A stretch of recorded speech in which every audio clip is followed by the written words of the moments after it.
right. Good night, everybody. And welcome to 2026. For those of you who haven't been with us in a while, I'd like to welcome Mega J Retro and Danny Green. What's up, guys? How's everything going? Hey, Steve. Thanks for having us. Long time, Steve. Happy New Year, brother. Yeah, Happy New Year. It's been a minute since we've all been together. But 2026, the calendar's flipped over. 2026 is here. Somehow we're halfway through January already. I'm not quite sure what's going on. And we got a lot to talk about, a lot to cover. You guys have something absolutely special coming up in a couple of weeks that we're going to dive into, maybe even hit that first. And then we're going to take a look at what to expect for 2026. We're going to look at comics, streaming, toys, everything, movies. We got some banger movies coming out. And so we're going to take a look at everything and then also just catch up and shoot the breeze on what's going on. So we'll start with Danny. We'll start on the right side for anyone who's viewing this. How has the end of your year and then the beginning of the year been so far? End of year, yeah, man. It was great. So many cool things happened in 2025, right? SDCC. I was a part of a panel with Jay. We were celebrating Flipboard, and we got lucky and got to talk about El Dragoon. So that was epic. Got to see a lot of cool people in the U.S. Been to several shows in the U.S. now. And yeah, it's been a wild adventure, the year flew by for sure, right? You just blink and it's done, right? And yeah, it's been great, man. I can't complain, right? A lot of cool opportunities. And one with obviously starting of the new year with our event. So that's great. We're here to talk about that, right? So, and Steve, you're going to be there for sure. So that's great. Yep. But yeah, man. Nice. And Mega J, what you got going on? Dude, it's been crazy. I've been sick for the last 3 weeks. The flu hit me. Damn, it hit me hard, bro. It's been bad this year, though. Like I've heard, it's been crazy. Crazy. It like I got over it in about like a week, but then afterwards, this like continual cough, and it's like a hard cough. It's like the one that comes from your chest, and it knocked me. It continued like it was just so bad. I couldn't work. I couldn't do anything. But life moves on, bro. Life moves on. We gotta do what we gotta do. And we got Action Figure Comic-Con coming up. We got so many different things on the horizon. As Danny mentioned, El Dragoon, right? And of course, Comics Asylum, right? Hitting it hard with the Atrium, right? Yeah. So it's a great 2026. It's just starting, and so many things happening as time goes on. So it's going to be great. It's going to be awesome. Awesome. Before we go any further, let's acknowledge everyone who's in the chat as well. We've got Jordan from Canada 3462. Cheers, gents. AFCC is fast approaching, and we're going to learn more about that in a few moments. Sure, the excitement feels good. Absolutely, it does. And then Warren says, "Hey Jay, glad you're feeling better." It's been a bad flu season for sure. So Jay, it's good that you're back on the mend. The Mass Figure Collector says hi from the hope you're and the family are well. Nolan B8B says hi, Jay, Steve, Danny in the chat. What's up? What's up, Nolan? Page MP8186. Happy New Year, lot. What's up, Jay? Video Power Gaming. Good evening. Bobby Delaghetto 6280 says cheers and what's up, as well as get well soon for sure. Thank you guys, appreciate all the well wishes, right? Danny and I I think everyone went through a bout of something over the holidays, so great to be back. And you can still hear it in my voice. It's still kind of like up and down, a little rattly, but you sound pretty strong, so you're good. Yeah, and way better than when I was doing a live with Danny the other day. That was just horrible. I had to duck out like halfway through. It was crazy, but we made it. Danny. We made it. So. That was intense. Sure. We got another comment here from Warren. Got the Black Wizard is awesome. Nice. Yeah, mine's in the mail. We'll see how he looks. A brand new Master Universe character after 43 years. So very, very cool. Okay, well, better late than never, as they say, and they got a flick coming up very soon, so it makes sense to try to get as much merch out. Yeah, we are optimistic. in this film. So it's this year, right? it is in May. Sorry, no, it's in June. It is in June. So okay, so we got a lot to talk about then when we we'll cover that as well. The really crazy thing about that, not to go too off topic, there still hasn't been a trailer. So this is no trailer. So we're still all on bated breath. Is this even coming out? Right? There's a lot of speculation going on right now. So let me throw this out there. Are they saving their money and add space for Super Bowl? I would like a sleeper. You know what I mean? Remember back in the day when, like, the Matrix, if you remember the early advertising for the Matrix, it was so ambiguous. There was nothing. They showed like the drip effect, and then just what is the Matrix, and that was it. So you were left wondering what the hell are they freaking talking about, right? Exactly. And then very, very close to the release, that's when you start seeing these trailers where people are running on walls and jumping through windows and things like that. But that was it. You had no idea what was coming.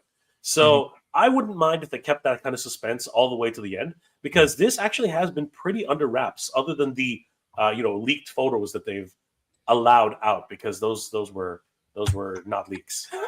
as well as some like leaked casting, and it's almost like they're almost market testing. Like obviously they're far down the line in terms of production, but it's almost like a lot of this is market testing to see what kind of feedback they're going to get to decide how they want to market it. By now, it better be close to wrap. You know what I mean? If they're not close to wrap now, May is what, like 4-6 months away? It's not even.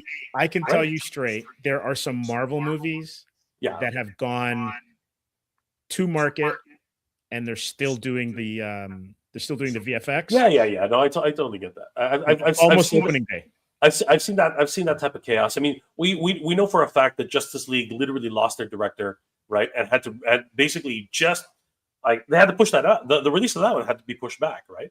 I mean, it happens. And then and you and I talked about this already. A whole freaking movie, Batgirl, was just shelved. They didn't even bother. It's like, what the F? Like, what's crazy? Did you hear about that, Danny? About the Batgirl, like completely being canceled? Yeah. And that a lot of people were looking forward to it too, right? A lot of people were looking forward to Batgirl. Yeah, it's crazy. Yeah, it's weird, and that was shelved also for economic reasons, right? They could use it as a write-off. But we have to wait and see, because you never know if it gets sold. Like if Warner Brothers and the sale goes through and everything like that, if these films then come out later. Yeah, it might resurface, right? It might resurface. It's a very big possibility. It might go direct to video, right? It might go direct to stream, right? There's every possibility that it will eventually come out, right? But it's one of these things where, what do? You bring back all the actors for the premiere tour? It's kind of weird, right? But I think that would be neat. They're still contractually obligated to go on a red carpet tour. I guess technically it's a reunion tour. Yeah, it'll be a very strange, like they're reliving the past, right? It's hilarious, and then they got to remember what it was like to shoot the whole thing, and talk about what it was like to shoot it and stuff like that. It'll be freaking crazy. Not like you can't forget, those cold nights and things like that. But I'd love to see it no matter what. I would just love to see it regardless. Sure. Why not? Absolutely. So before we get rolling too deep into the film weeds, tell us about what you guys got coming up at the end of January 31st. An absolutely amazing event. Can't wait to hear more about it. So who'd like to jump on this one first? I'm always up to talk, but Danny, why don't you take us through how this all came about? So the Action Figure Comic Con, it's happening January 31st, 2026, and how it came about. I don't know, man. It was an idea that we had, several years ago, I would say, truthfully. I've always been a vendor at events and Ontario Collector Con and whatnot, and Fan Expo and all those kind of events.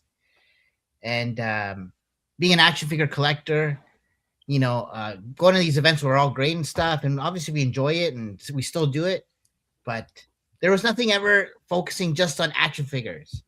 And in Canada anyways, in the US there's a few other different shows that they kind of focus more on action figures, like Legion's Con and that kind of thing.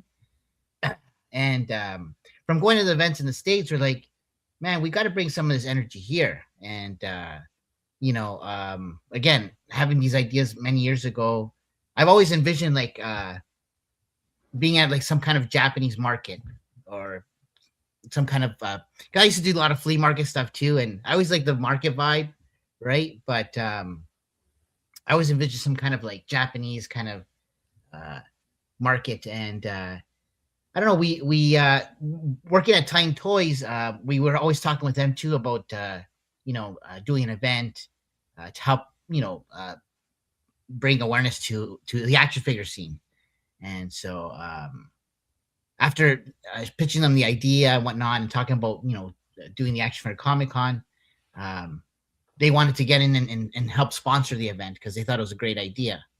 So long story short, we got an opportunity to kind of jump into this. And Jay, after being in the event scene as well with Anime Shogatsu and a few others that he's done, he proposed this the Japanese Canadian Cultural Center, which is crazy because after going to check out the place, it was kind of like the vision that I had many years ago about having this Japanese kind of market. And it's just nuts that it actually worked out that way.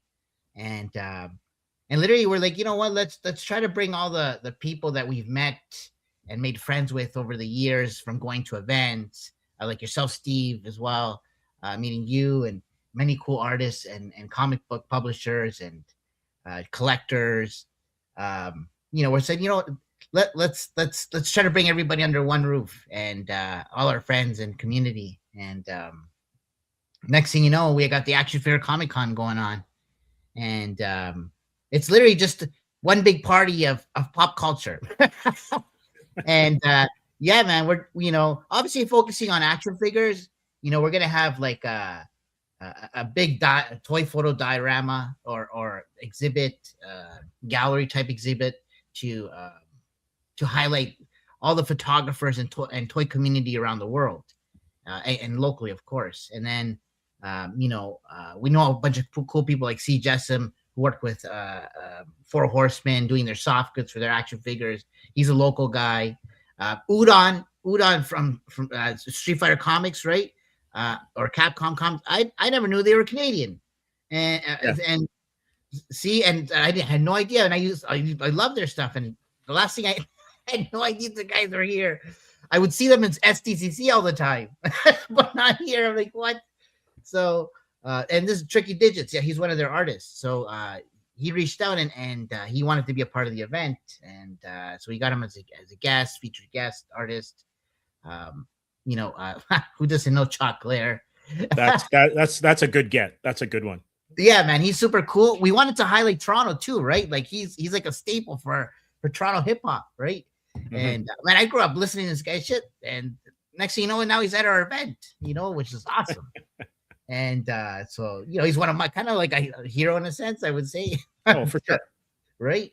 And he's good friends actually with the TMNT collector Dave, which he was at the top there. But Dave actually, he's a Guinness World Record for the biggest TMNT collection in the world. Wow. And the man's located in Hamilton, 10 minutes from my home. So I would bump into, we would go some of the events in Hamilton here, the collector cons, and I would bump into him all the time. And we would yap. I'd go hang out with him sometimes. And so when he heard about this event, he was down to support us and come out.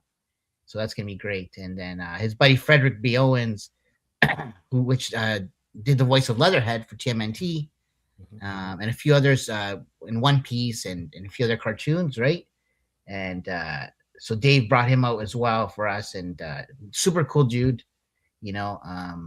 toying around. We got here. He's a toy tuber. Who doesn't know Toying Around? Great guy. He does great content around toys and action figures. Hugh Rookwood, you guys know him, of course, right? Super amazing artist. Good friends with Jane, you guys, right? So I know you guys worked on some stuff together, and he actually, my understanding, he's also worked in the toy scene. He did some concept designs and stuff like that, right? We worked in a studio together, and we Oh yeah, we did stuff for Hasbro, so some GI Joe, Transformers, and even did some Star Wars. See, I didn't even know that, dude. That's from you. I did. That's crazy. A long time Great. ago in a studio far, far away. That was a lifetime ago, Steve. Lifetime ago. My God. Last century at least. And it makes sense that you would be at this event, man, in that case, right? Because Yeah. you have knowledge and history. And that was the idea, man. We wanted to bring you know, just people that are into the action figures, pop culture community and seeing, just bring everybody together, right? And we even have the voice of Sonic the Hedgehog, Devin Mack, Nice. who's going to be joining us as well. So it's going to be exciting. Yeah, video games, events, so many different cosplay. We got a lot of things going on for Action Figure Comic Con 2026. We are very, very excited about the whole process. And of course, all of our wonderful guests. And we have a lot of brands coming, Danny. A lot of support coming from the industry as well.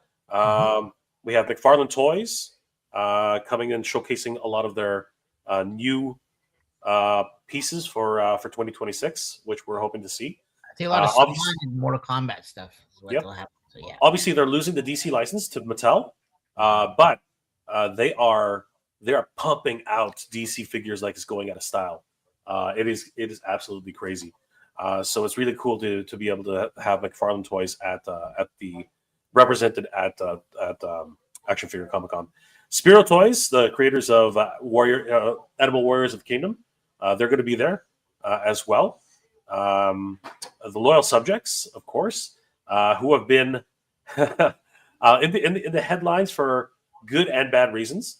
They're going to be at the Action Figure Comic Con, courtesy of Titan Toys. We're going to be able to see the entire mask lineup from literally, verbatim, one-to-one new releases from the original molds. As close to the original molds as possible.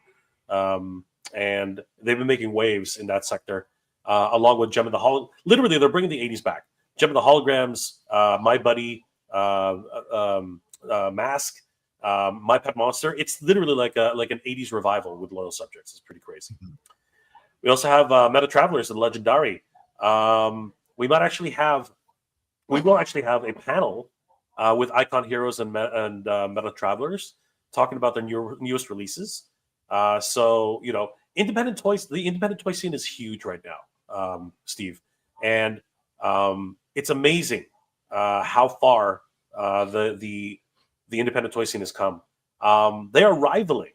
I argue they are rivaling big brands like Mattel and Marvel, Mattel and DC, Mattel and Hasbro. On that level, I argue that they're in that same ballpark now, in many regards. That's great news. Yeah, we also have from the realm, Carlos, our good friend, Badass Reviews, another independent toy creator, along with our good friend the lead designer. He has his own line of NFTs and action figures called the Baguette Club, along with some apparel.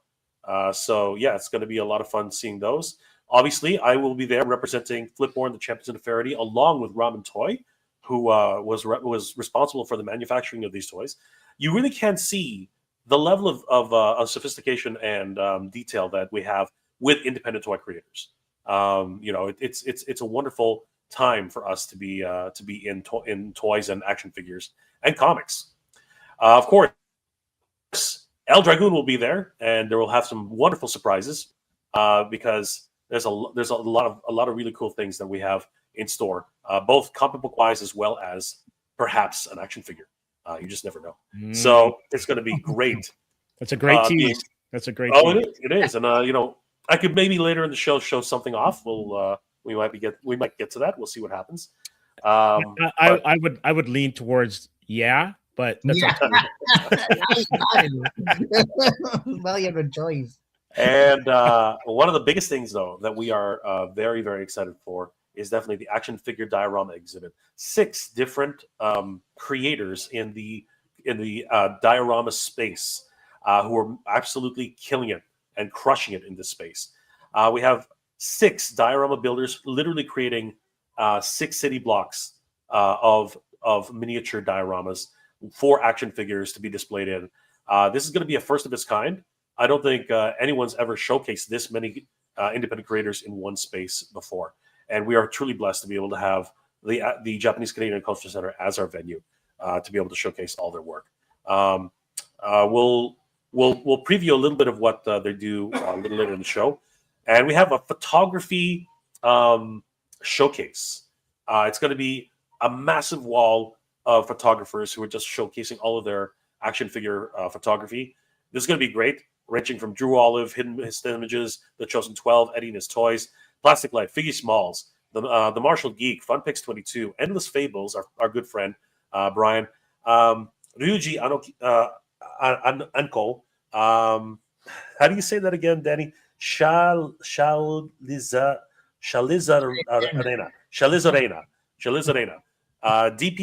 DTPMPM MP. Yeah, that's always. I don't know when to stop.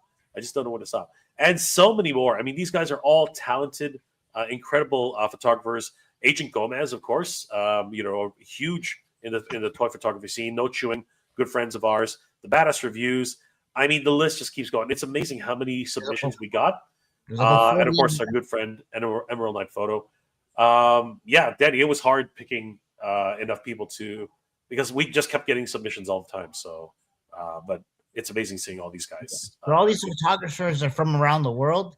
There's a handful that are coming from locally from like Toronto and then Montreal. Even guys are driving in, so that's gonna be cool. But yeah, a lot of these guys are all over the place, and but together we're just one big community. We're always sharing our photos, and the work these guys do is just epic. So we just wanted to highlight them and show them that show that we appreciate them and the work they do is valued, and there's a community out there for them. And now we're creating a platform for them as well through this event. So. Yeah, sounds great. Just one second, I want to get to some of the comments. Sure. We've got Omizi just finished a cosplay I'm working on for AFCC. Can't wait to see it. Oh, thanks, Omizi. She's been awesome. She's been supporting us from day one, and she had some giveaways going on, and she's just been supporting us with doing content and getting the word out. So thank you to her very much. Appreciate her. Nice. We've also got the Real Skeletor. What's up, guys? We've got Skeletor? Geeks Have Game. What's up, y'all? Nick Hedge Us is working, but tuning in. Thanks for doing that. Oh, Nick, he's one of the Dio guys. Oh, he's one of the Dios. Oh, sweet. Oh, Nick, what's up, brother? Appreciate you. And we've got merch. So can you scroll back up to the top? Nice. So you got hats. Yeah, we got some snapbacks. We got some t-shirts. Actually, you know what, Danny? We have our t-shirts here. We should have probably been wearing them. You know, it's funny. Actually, we went to the Price is Right. You know the show. Oh, really? Yeah, man. And so you went to a studio taping of it. So we ended up in the overflow line because we got there late. We got tickets to potentially get in, and then we didn't end up getting in, but we ended up getting into the line and stuff like that. And we all wore these shirts. We actually have some pictures somewhere on our Instagram about it, but yeah, there you go. Nice. And they're beautiful. They're nice shirts, man. So yeah, there you go. That's cool. So hopefully we'll have some of those on site. A lot of people have been asking us for some merch to be there, and hats and hoodies and stuff. So we're gonna try to get those out. But man, there's so many things going on, so many moving parts. It's a big challenge to get to everything, but we're trying our best to put on a good show for everybody. So, but yeah, there you go. That's the merch right there, man. Red Hat's very popular right now. People are asking about that, so we'll hopefully get those out. And then we've got Nick chiming in again. Hi, yes. Dio, is coming along. Just final touches. Hey, excited for this opportunity. I can't wait to see what everyone's putting together, because dioramas are always like when you go to a convention, especially like San Diego. Yeah. And I was just recently in Brazil, and I went to their con, and it's amazing the stuff that they have on display.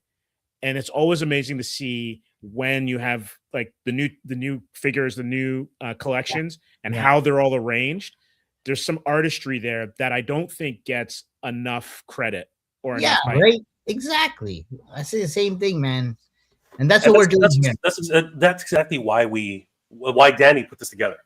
Danny was very instrumental, and we were inspired by going to other events, just like you said, like San Diego Comic Con. They have a whole bunch of great titles, but I think it was Legion's Con that really gave us, because there were guys there who were just creating huge vistas, massive, just like frescoes. It was crazy, literally come to life. You know what I mean? Like 3-dimensional frescoes. It was crazy. One guy had an entire, like, it looked like a roller coaster. It was insane. That's right. That's right. It was absolutely insane. Oh wow. Toyland as well. Brett, Toyland and Joe Lanta.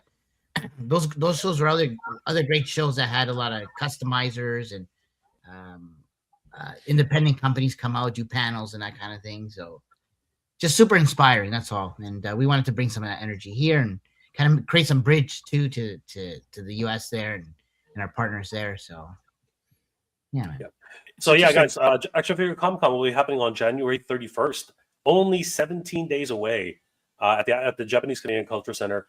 And of course, we'll be featuring one of our featured exhibitors is definitely going to be Comics Asylum, showcasing everything related to their brand new, of course, a successful Kickstarter, Atrium, and they have a graphic novel coming soon. So we are very, very excited to see what they got. We have our fingers crossed that we will have the actual graphic novel ready and available for the first time for the retail public at your show. That would be sick. Amazing. Yeah. That would be incredible. So and dare we say it could be a first time exclusive? Absolutely. All absolutely. Right. So there you go. If you have the cover, we'll put that on our if you have any news that it actually is going to ship on time, we'll post it up as a featured item at the show. Sounds great.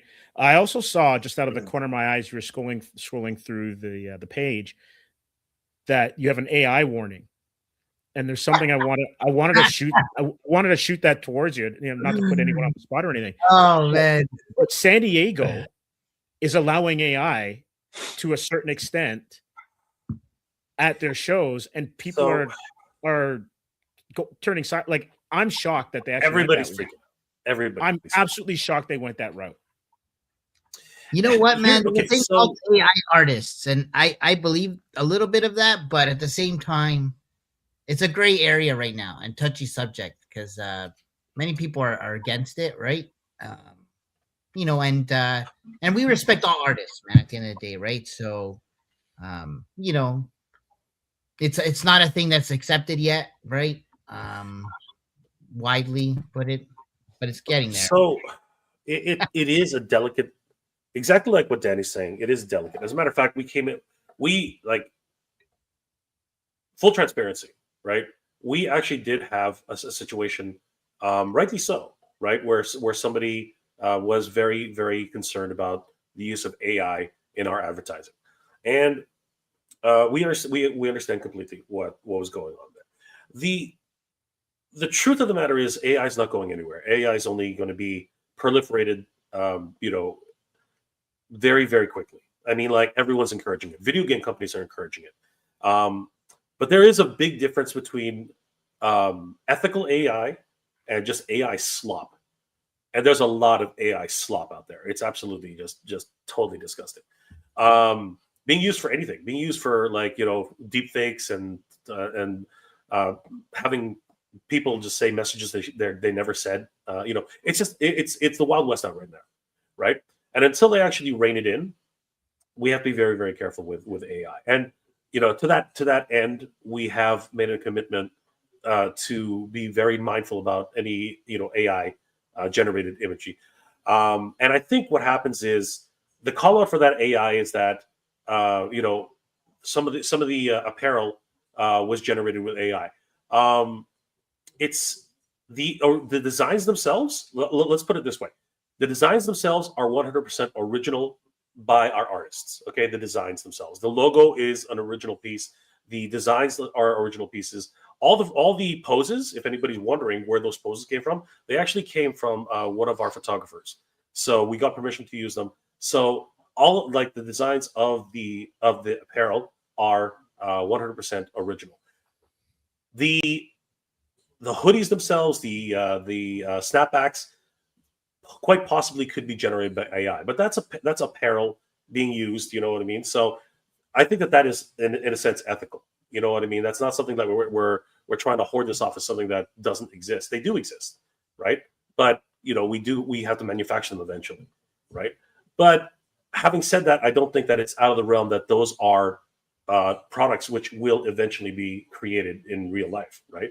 So in a sense, there's been a shortcut been made, but at the end of the day, we understand what people are concerned with, and we're totally sensitive to that, and we've actually Danny himself has actually made a full statement on our stance on AI. So we truly understand where the community is coming with this, especially the artist community, who is very much affected by this. Even the Actors Guild, everybody who stands to be affected by AI in its entirety. Even my own channel. Like, someone the other day just literally messaged me and said, "I'm really disappointed you're using AI." And I think it had to do with a thumbnail, which I took from one of my fellow toy tubers and Instagram accounts, who created this wonderful AI generated version of the royal family from Eternia. And I thought it was cute. I thought it was a nice message, right, for the holidays. And yeah, it is AI. But at the same time, it was one of those things which was more about the message, not about taking somebody's job. So yes, I am aware of it and I understand it. But what's going to happen in the future? I mean, AI is not going to stop. They're going to keep pushing it. They're going to keep developing it, and there needs to be some what's it called? There has to be some laws put against it. You know what I mean? Like, you can't just be taking people's jobs. It's a crazy thing. But having said that, it's ethically, as long as AI is being used ethically, and you're not stealing people's work, and you're not doing things which will harm artists, it is a slippery slope to get started. But I will say 100%, it is an incredible idea generator. That's something I will, because I, as a designer myself, a graphic designer, I have to say that ideas, you can pump out 60, 70 ideas with using AI. And if you take pieces, and then create a unique piece of your own from those ideas, then it's really no different than getting inspiration from other artists that you would be, looking at for reference anyway. So it's very spacious. It's very spacious. But at the end of the day, we respect all the artists, and if there's anything that happens at the show, and someone does complain about it, then yes, we will be taking action against that. SDCC, wow, I'm kind of shocked. I am very, very shocked at that stance. With I think Hollywood is using it like left, right, and center. Sorry to say that, but it's true. That's the truth, right? It's the Secret Invasion. Danny, you're not wrong, because the Secret Invasion, I think, intro, one of the Marvel series, was AI generated. Yeah, Coca-Cola's using it. Same thing with Toys R Us was using it. A lot of backlash is coming from a lot of different places. But again, it's all about, in my opinion, it's all about if it was idea generating. If you got AI to like generate a pass, and then all of a sudden your artist goes saying, "Oh, that's actually really cool. Let's actually animate that," and you use it as an idea generator. I really don't see a problem with that. But it's going to be a slippery slope. It's going to be crazy, but they're not going to stop. They're going to keep using AI. And here's the other thing. Everybody growing up in schools and everything like that, they're all using AI. It is crazy. ChatGPT is like just all over the place. And it's going to be hard to really separate, what is, AI generated and what's not. But you do have to fact check a lot of the stuff. AI makes some massive mistakes. I've done a search on Google, and the first, the Google AI thing, and the first 3 lines I know were incorrect, and I was like, "This is terrible," right? So yeah, it's not a miracle. It's not a miracle cure. It's not the freaking, blue pill, red pill, green pill, whatever it is you want to take. It's not what you think it is. It needs to be checked. It needs to be fact checked, and again, it needs to be regulated. It needs to be regulated. It's a very. I think very more value is going to come to traditional art because of this AI crap. So, oh no, I agree. Right? I think there's going to be a dip, and then traditional art's going to come back up because people are going to value it more. I agree. I think you're absolutely right, Danny. It's exactly like when you do a handmade sculpture versus something which was made on a CNC machine, you know the difference. You know what I mean? You 100% know the difference.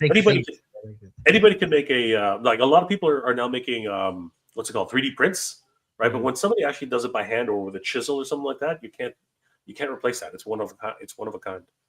Right? Just like all the wonderful artists out there, and just like all the wonderful cosplayers out there. Right? Yeah, I'll go on the record. I am not a fan of it. I don't even like when it pops up in my emails or when I'm using Word. It's just like Pilot or whatever the hell that is. Yeah, it's annoying. It's intrusive, right?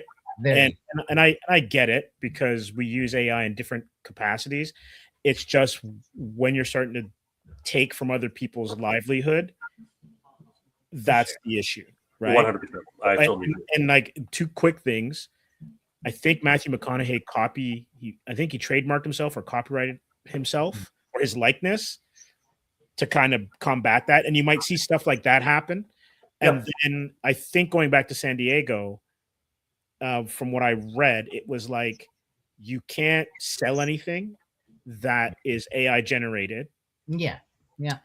And another interesting thing, which I was like, was if you're doing anything that is owned by someone else, it has to have a copyright or trademark of. So any fan art, it's copyright of DC Comics or copyright of Hasbro. Yeah, yeah. I mean that has been a situation for a long time already. I mean, like Disney at one point was actually confiscating. Yes, I fan remember art those days. I do remember those days. It was like 6 or 7 years ago. Mm-hmm. But that backlash really quickly. They had to walk that back really fast because the backlash from the community was swift. So it'll be interesting to see what happens this year at SDCC, especially if there are complaints made on the floor, and to see if people have to take certain things down. We'll see, because there are actually certain conventions which literally will actually call the police on people who are actually selling AI generated artwork. So buyer beware. Here we're against that shit. So if we see that at an event, we'll be having a talk with you. Absolutely, 100%. Let's go back to some of the earlier comments. So the real Skeletor said, and I know it's an action figure convention, and the convention that Skeletor is talking about is the action figure convention that Danny and Mega J are putting on at the end of January. He says, but do you think people would be interested in statues at all, like 1/4 scale or 1/3 scale and busts? So it's a great question. It's a great question. As a matter of fact, our principal sponsor, Titan Toys, will actually be bringing a selection of very unique items, which are basically statues, but they are action figures, which is kind of crazy. I do believe that they do have a couple of busts that they might bring as well, which are statues. They have a wonderful Terminator statue of the T-1000, which is just stunning. If you guys have never seen the Sideshow Collectibles, actually it was the Sideshow Collectibles. It was another company, but I do believe that they are going to bring a selection of statues. And statues is a different game though. That is you need a lot of space for statues, man. Statues they take up a lot of room. So just so everyone knows. Yeah, for sure. And Jordan from Canada says, I love statues too, for sure. So let's get into 2026. And I know that the majority of people here are movie fans. There's also streaming fans, comic book fans. We just love geek culture. And so, we're kind of in like the baby steps, first little moments of 2026. But I was shocked when I was taking a look at some of the upcoming films and stuff, how loaded this year is. This year is, especially for film, it's crazy. And some of the stuff that's coming out, it's not even like, it's not what you would expect, which has me like the most hyped. We're gonna put up IGN and take a look at their breakdown of what films are coming out by month. And I gotta say, I was like, wow. So Mhm. let me see here. IGN's wait, wrong screen. Let me go back here. I'm sharing the wrong one. We'll save that one for another time, for later. Let's see. There we go. So it's Rotten Tomatoes. And Galaxy Night. it's great. It's crazy, right? So to these Super Mario movies coming out. And let's go to January. So January, we've got Greenland 2 Migration, which I'm not familiar with. But you've got 28 Days Later, which is coming out. That'd be I great. think Yeah. it's Friday. Nice. We've got The Rip. And there's a very interesting thing about this film. This is a Ben Affleck and Matt Damon film. So they have done something which I have never heard of. And what they're doing is they have the entire cast and crew in on the profit sharing with Netflix. So it's not just, oh, hey, you've worked on the film. This is, hey, you're a part of the entire production, and you're going to reap the benefits of it with us.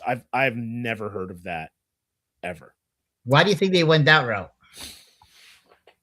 That's a great question. Maybe, you know what? I'm going to throw it out there. They didn't get enough money off the top. That was great.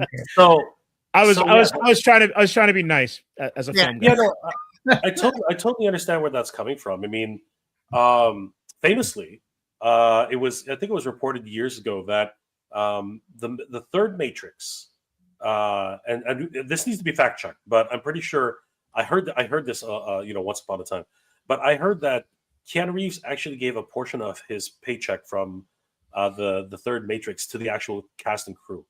To the crew. Okay. I will fact check. I will fact check that right now. Mainly because at the time, and I think he felt that they just did not get paid enough for the work that they were doing, and it's one of these things where studios are doing some crazy things these days, like Sinners, right? Sinners. I think it was reported that the director actually got to keep the rights for the for the film. That is impossible. Like, I'm shocked that actually happened. And bravo for that, because to be perfectly honest with you, that allows him the creative freedom to do whatever he needs to for the next iteration of that film. It literally he pulled a George Lucas before in 2020 in 2025, which is great. You know what I mean? Being able to control his own destiny. And with this, though, I think you're right. I think that probably they didn't get enough money. So what they had to do was to go to the cast and crew and say, hey, if you work basically for free, we're going to, spread around whatever profits we get from this to, after the fact. Which really does help to get a production like that going. Well, it's interesting because we're having a and you're both welcome to join us. We're having a stream tomorrow, and it's basically about creator rights, right? So for comic books. So one of the things is like, who is responsible? Like, when you look at the Marvel method, is it the writer? Is it the artist? Who gets the bulk of the share of who owns it, right? Unless you're like Mike Mignola and you're writing it and drawing it, right? There's no distinction, because I guess in the case of Wolverine, and we'll get into this tomorrow, the editor was then granted retroactively creator rights because of an edict that came about in the bullpen. And so you wonder, like, if moving forward, when you think of, yes, this is all kind of like work for hire, but if you are a troupe and Danny, you're absolutely right. Maybe what Netflix was offering wasn't scale for what everyone would expect, right? Mm-hmm.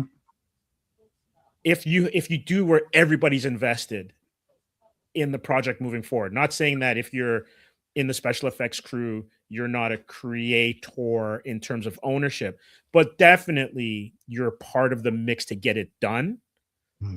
I love that. Like, I really think that if everyone who's involved in it can reap the benefits of it and not just this top down kind of thing, that actually helps creativity. Yeah, more effort too, right? Like into Absolutely. yeah. Absolutely. Like, I will tell you, being on a movie set, sometimes someone will whisper something in the director's ear and they're like, okay, well, let's try it. Depending on how open the set is. And some things make it in the movie, some things don't.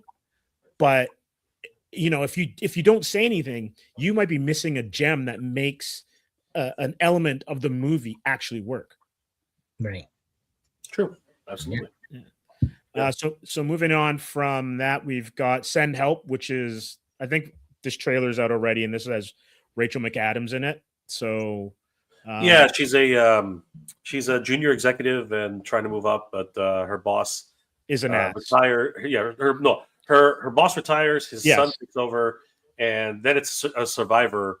It's like a twist. They become a Survivor Island, and she ends up being someone who can actually survive, whereas she's absolutely useless. She turns out to, what's the one with Tom Hanks and the volleyball? That's Castaway. Castaway. So basically, she's like a Navy SEAL castaway, kind of figure. Because she flips when she's on the island. It's an absolute flip from her character in the real world. So it'll be interesting to see how that one goes. So this is now we're moving into February, which is Crime 101, which has a banger cast, right? It's got a lot of the Marvel cast when you think about it. But this is Hemsworth, Ruffalo, Barry Keoghan. I got that name wrong for sure. Jennifer Jason Leigh, Halle Berry, and Nick Nolte, right? So this one's a crime thriller. We've got Goat, which I'm not familiar with. It's what's it called? It's the star of the Golden State Warriors. What's his name? Steph Curry. Yeah, Steph Curry. He's the goat. Yeah. Right. Oh, okay. So it's a goat playing a basketball player. Yeah, it's a goat playing basketball player. No, okay. I get it. Sheep Detectives. And then we got Scream 7. No way. Wow. Really? Scream 7. So that's kind of crazy. Another Scream. Nev Campbell and Courtney Cox are back. The Bride, which it's really interesting. It's a Frankenstein flick. And it's Bride of Frankenstein, and it looks like it's almost set in like a 30s kind of caper. Christian Bale's in it, Jake Gyllenhaal, Peter Sarsgaard, Annette Bening, Jessie Buckley is the lead in it. She's number 1 on the call sheet. We have Hoppers, which is kind of like it's an Avatar. It's literally they reference Avatar. Yes, right in the film. It's hilarious. Yeah, so it's a Pixar film, and she basically this animal rights activist transfers her consciousness into an animal robot. Yeah, no. Well, it's a little droid. It's a little animal droid. It's a little beaver droid. Yeah. So that'll be interesting. Reminders of Him trailer, but it isn't until we get to Project Hail Mary, which is sci-fi. It's not until we get to like April and May that things start to ramp up. So the Super Mario Galaxy movie trailer, it looks like a lot of fun. Like we have this on our other channel. This one is hilarious. I like this one. I like this comment. Scream 7 is a musical. Thanks, Arcane. Yeah, I really enjoyed Mario. I really enjoyed the Mario movie. I thought it was really clever. Imagination Studios is obviously very a very recognized studio. Them getting away from Minions is really good. Yeah, they can't keep doing Minions forever, right? But they've done other productions, but the Mario was actually very much of a surprise. I thought it was really great, and that one looks pretty good. If you are a fan of Galaxy, I think it looks very promising. Yeah, it's great. It's like it's a little bit of tongue in cheek, and the animation's amazing in it. Ready or Not 2, Here I Come. I didn't think this would get a sequel, but I didn't realize how big this film was. But Samara Weaving is back she's Grace for another round of chaos. It's a sequel to the 2019 hit, and it promises even more shocking twists and a killer new cast.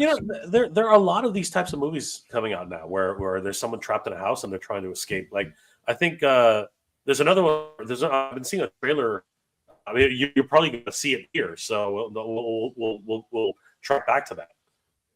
Yeah, definitely. Then we've got Apex.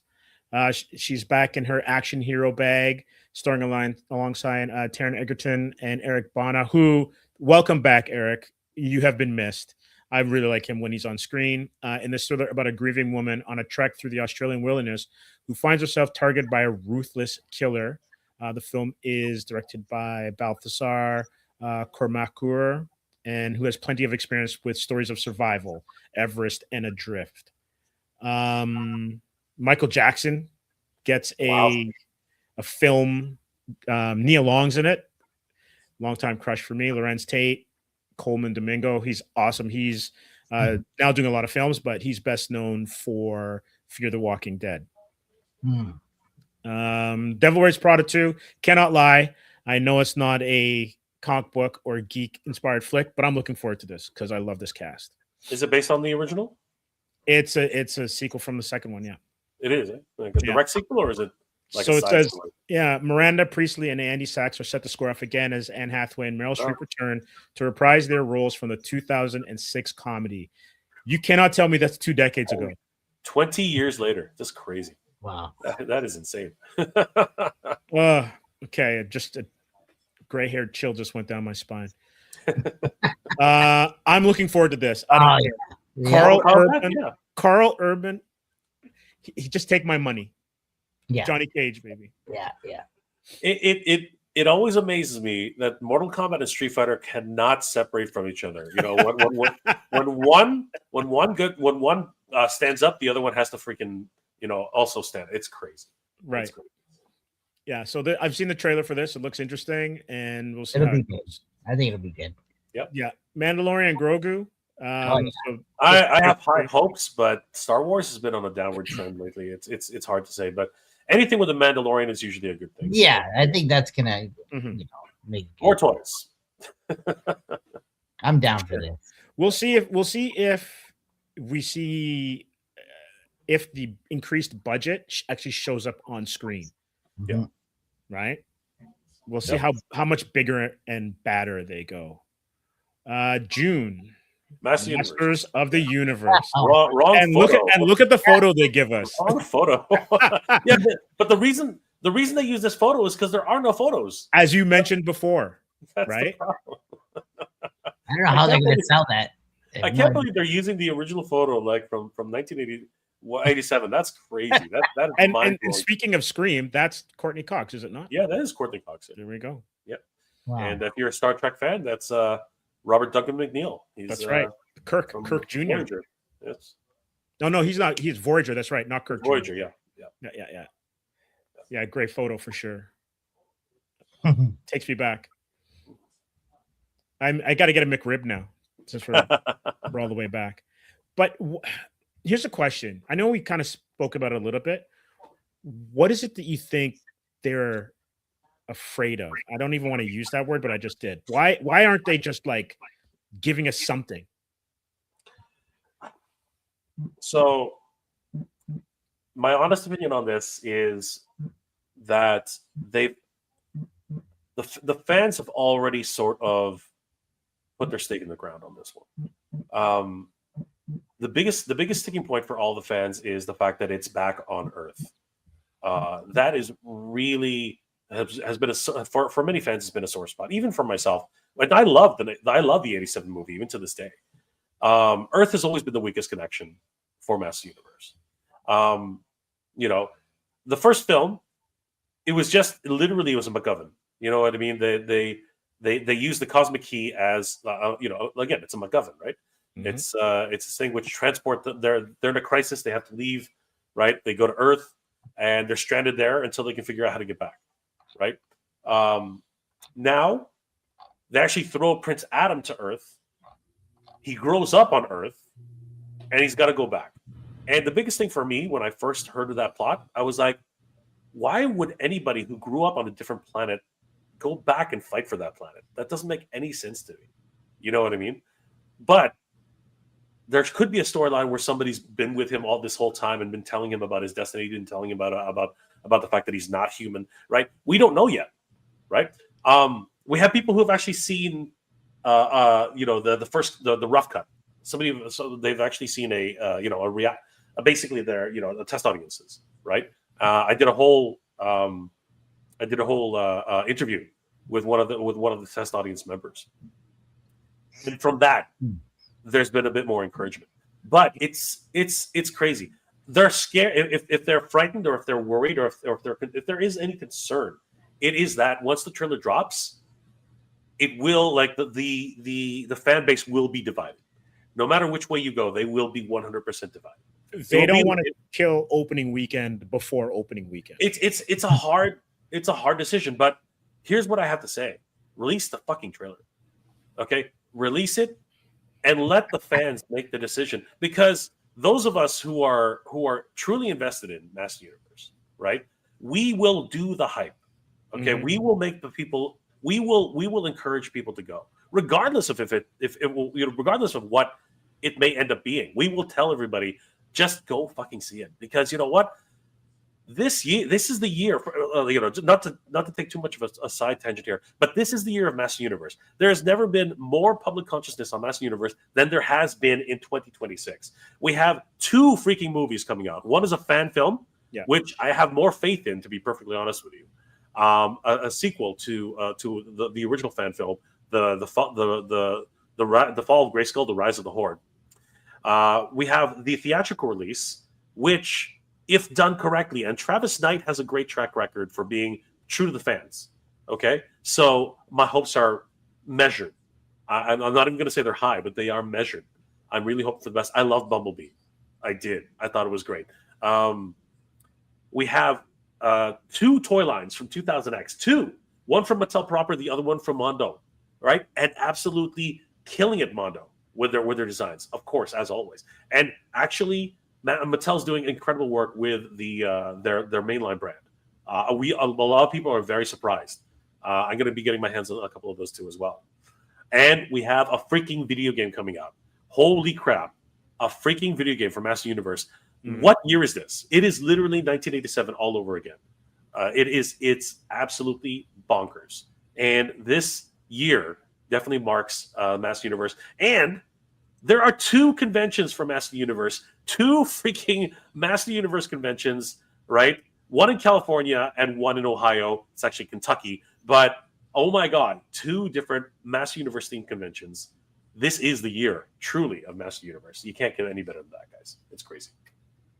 Yeah, that is nuts. That is absolutely nuts. And what more can you ask for, really? Oh, we can ask for much more. Trust me. We can.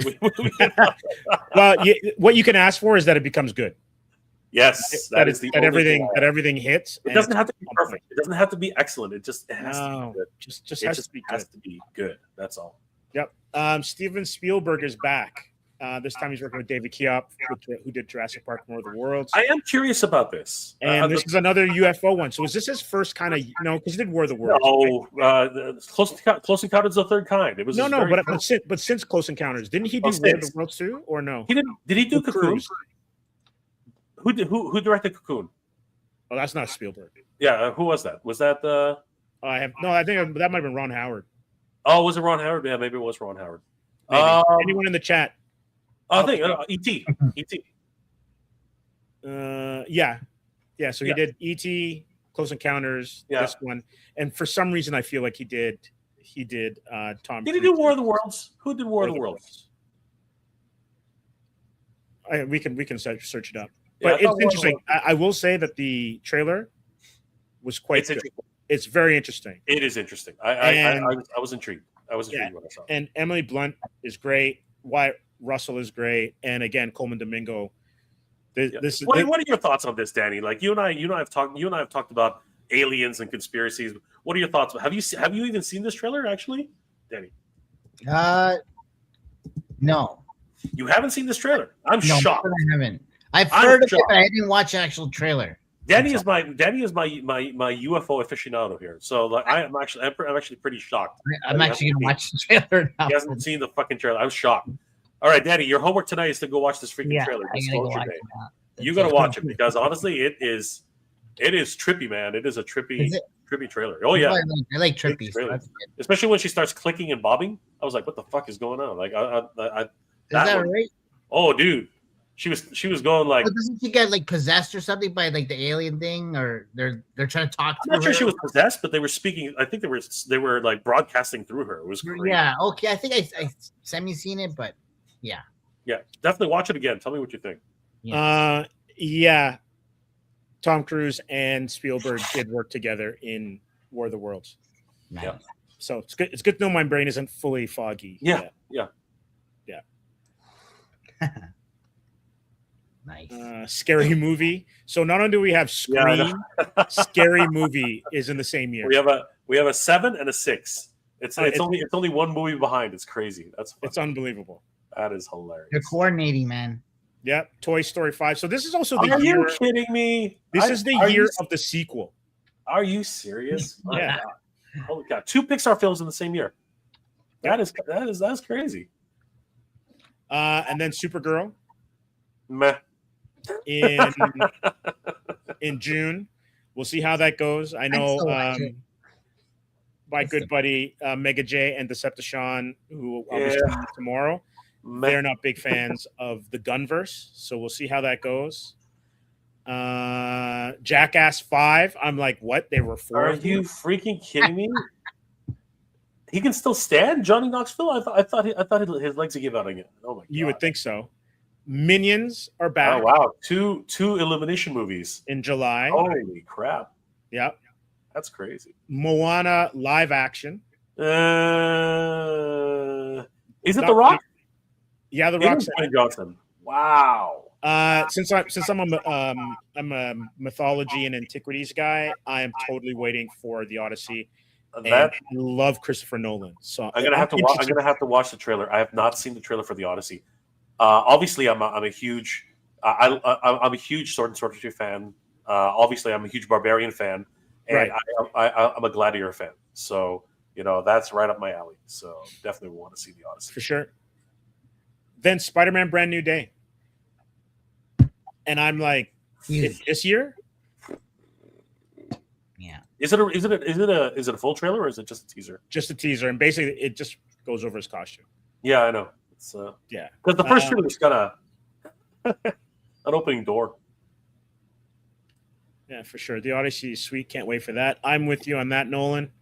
Then we have Flowervale Street, which I guess Anne Hathaway. She does some of the voices. This is the one I'm waiting for. Paw Patrol, the Dino movie.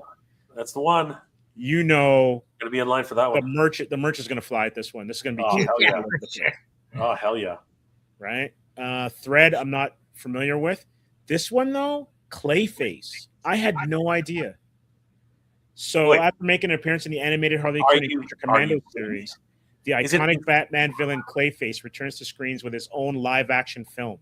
Wow! The film has been classified as a horror tragedy by producers Matt Reeves and Lynn Harris.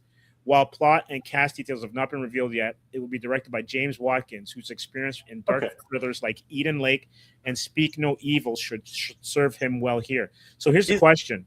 Is it linked to the Batman, or is it like the Joker, because Matt Reeves is involved, or is it like the Joker, where it's not necessarily the Joker?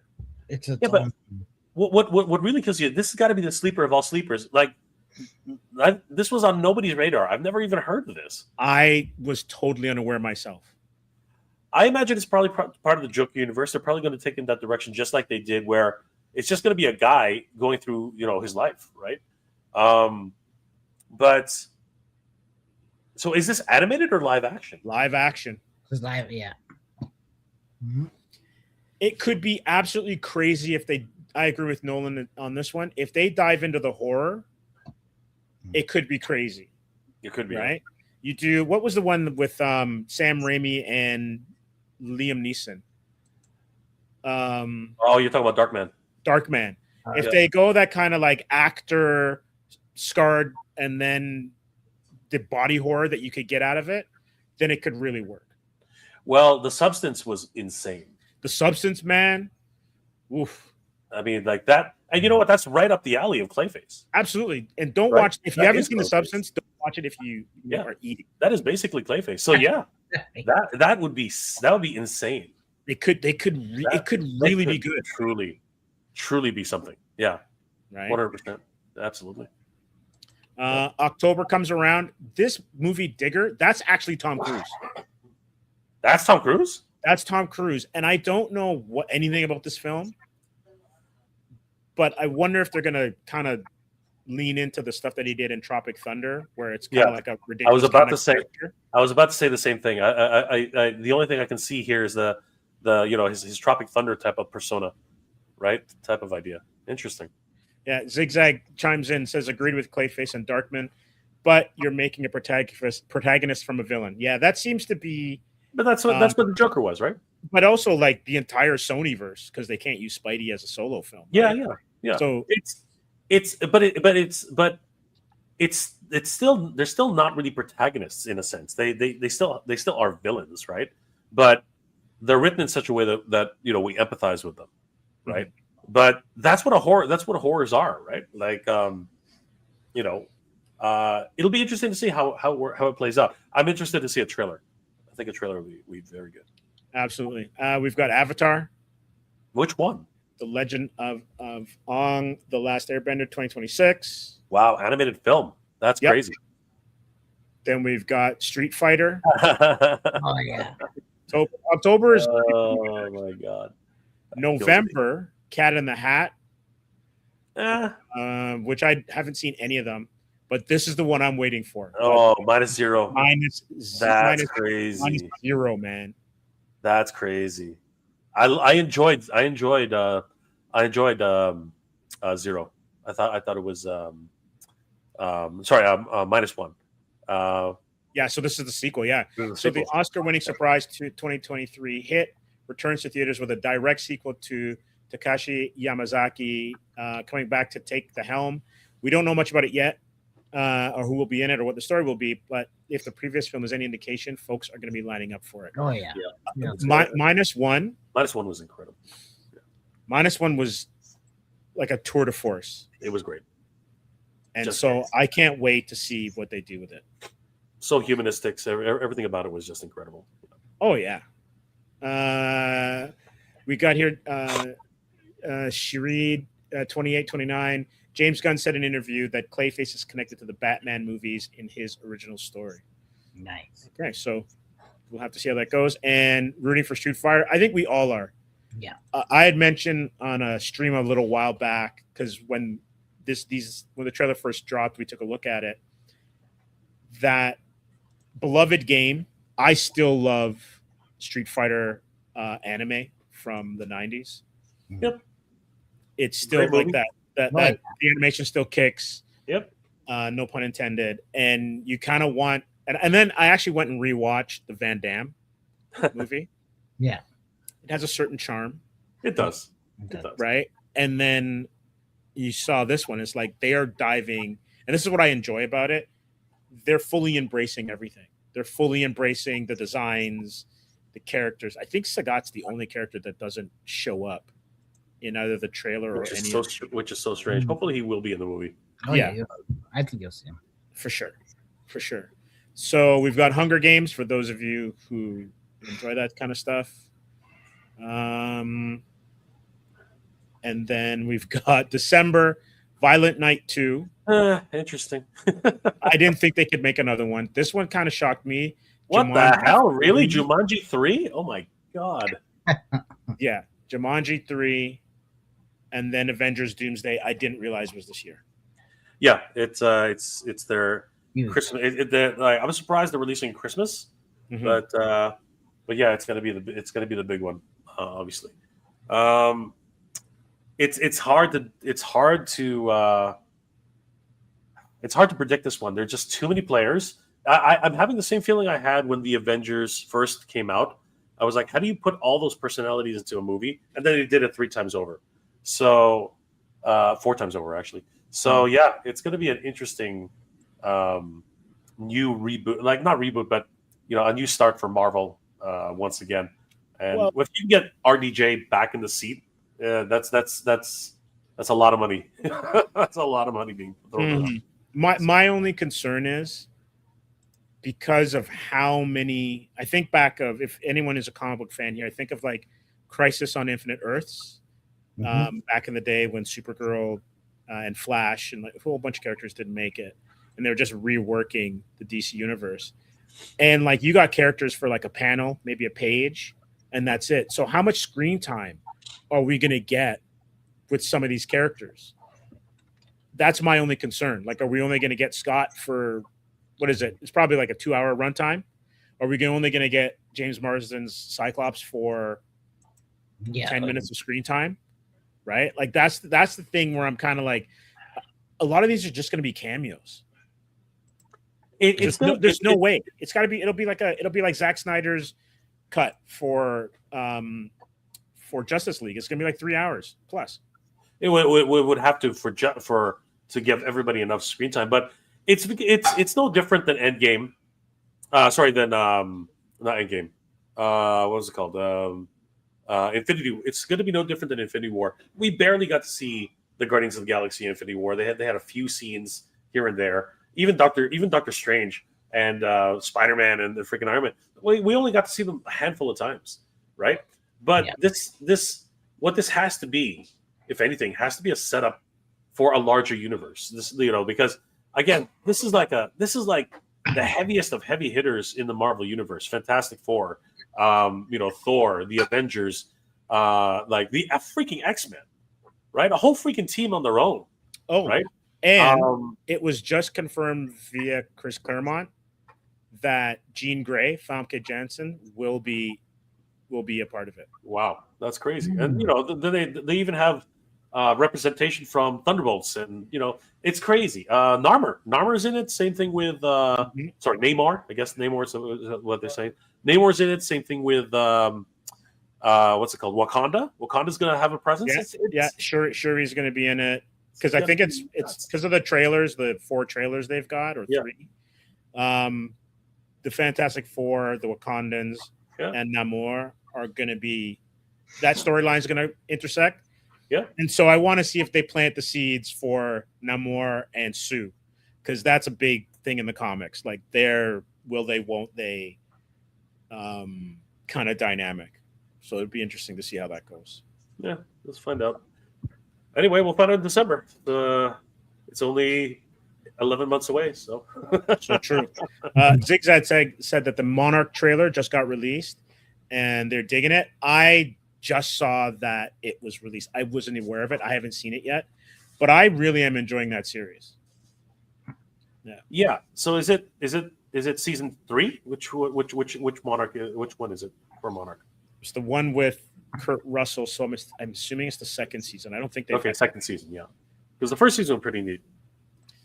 Zigzag also says that the MCU will become myopic to a single storyline. Prepare for it. I'm not sure about that. They there's a lot of money to be made in multiple series, so we'll see what happens. Yeah, we'll see. Before we move on to comics, what are you looking forward to in terms of, other than your amazing con coming up, in terms of toys and collectibles? Is there anything on the horizon that's been announced that you're like,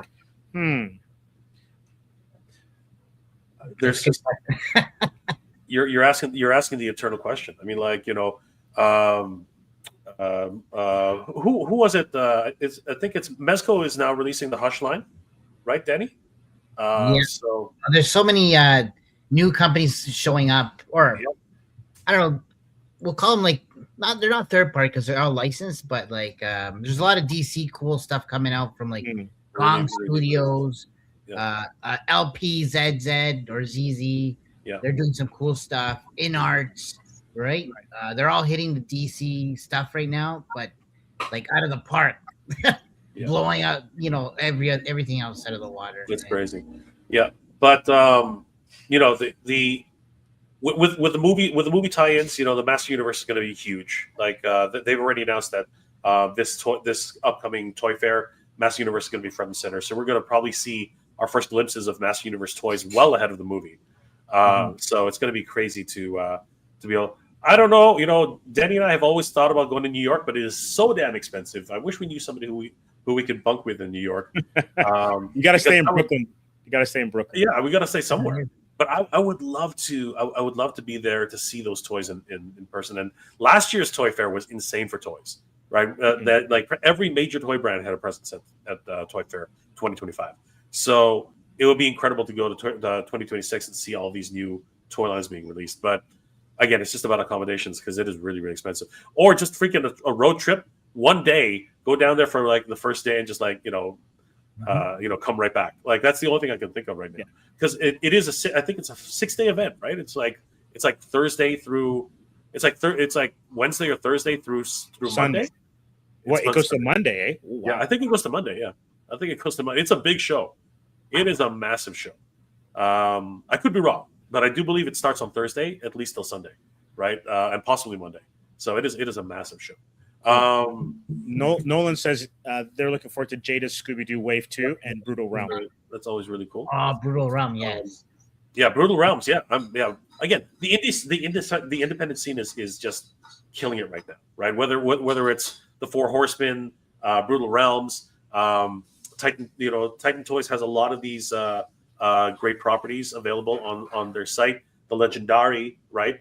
Meta Travelers, like so many different companies. Flipboard is actually going for Wave 2 as well. So, nice. And of course, like I said, I might as well go grab it. Just go get it. Might as well, go get it. Right. So, Danny, we got to do a drum roll. I know, right? We're working hard on the comic, which is still our biggest focus. But Danny couldn't help himself, and you know what? Good for him, because honestly, this thing, in my opinion, is awesome. But it's not ready.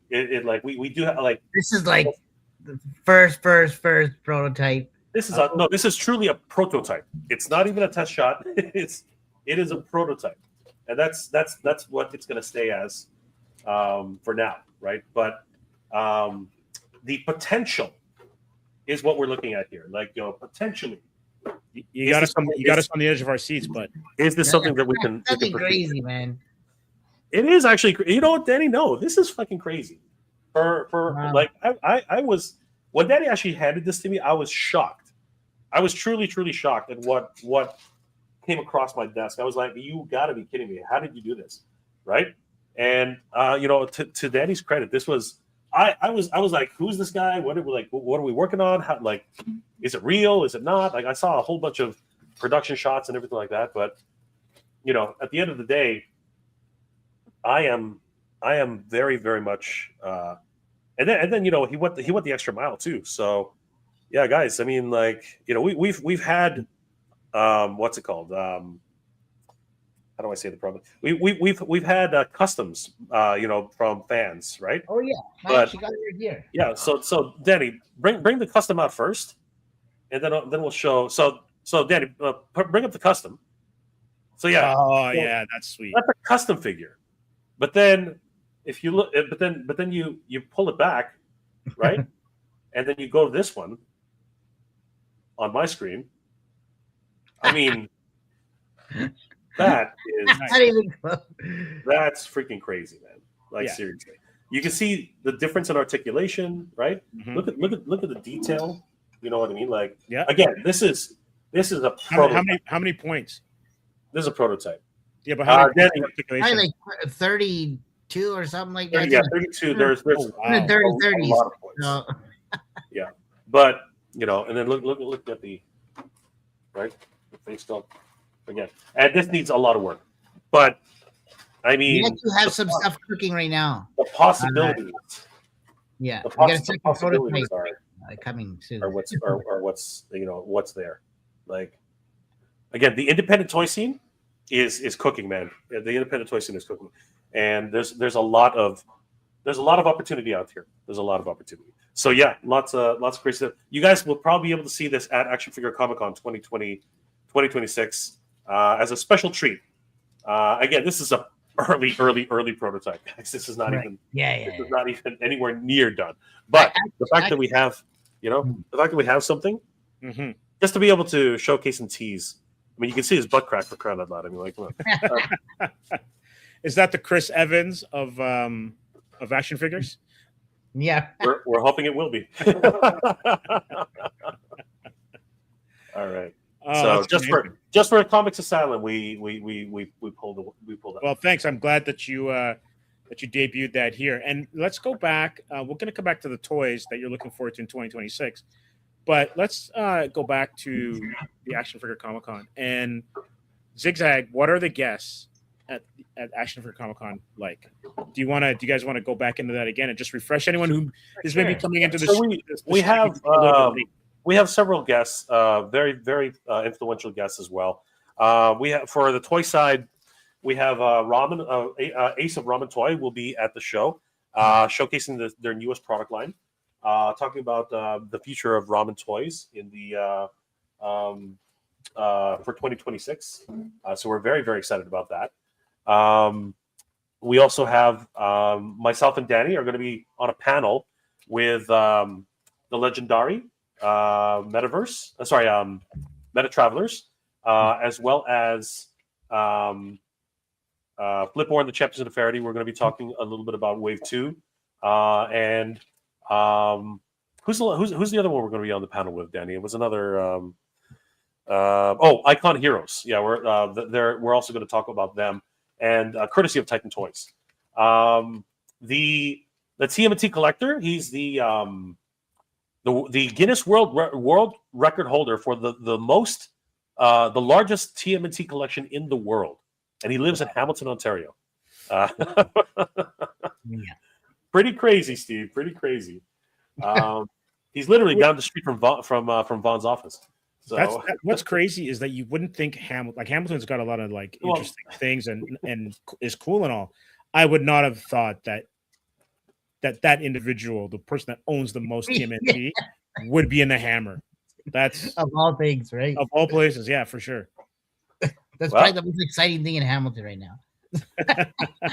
You gotta reevaluate your preconceived notions. Yeah, I can get into the potholes too if you want. That's super exciting. But that's voice actor wise, we have the wonderful Frederick B. Owens, who voiced Leatherhead in TMNT, as well as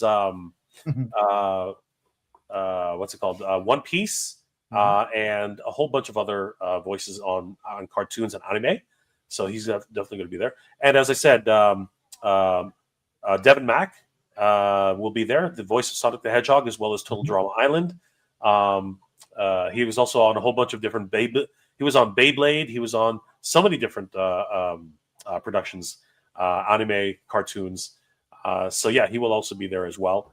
And we do have some music artists as well. Yes, Danny, you can speak to a couple of the music artists. Well, Chuck Claire. Yep, Chuck Claire. Who doesn't know that? Who doesn't know Chuck Claire? Legendary rapper. Man. Yeah, I grew up listening to that guy, man, going to the clubs, partying on the weekends and stuff. So, but it's definitely cool to see him to come out. We have Kevin Dahlman, which is a former, cool. Yeah, he's an NHL player. Yeah.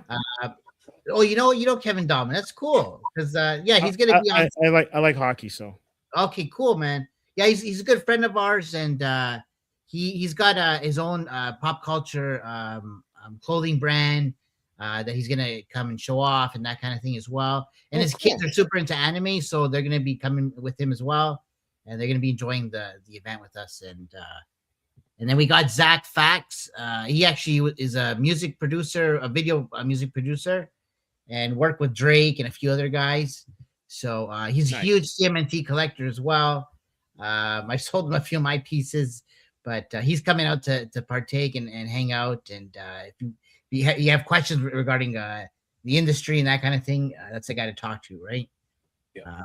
We also have some comic book artists. We do have Hugh Rookwood, who has his own brand new comic book release coming for Chosen Studios, Apocalypse 4 Vagabond, which is exciting.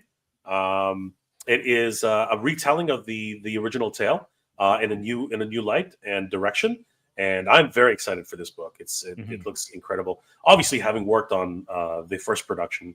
But this one's taking it a brand new direction, brand new writing, brand new whole brand new storyline. So very, very excited about that.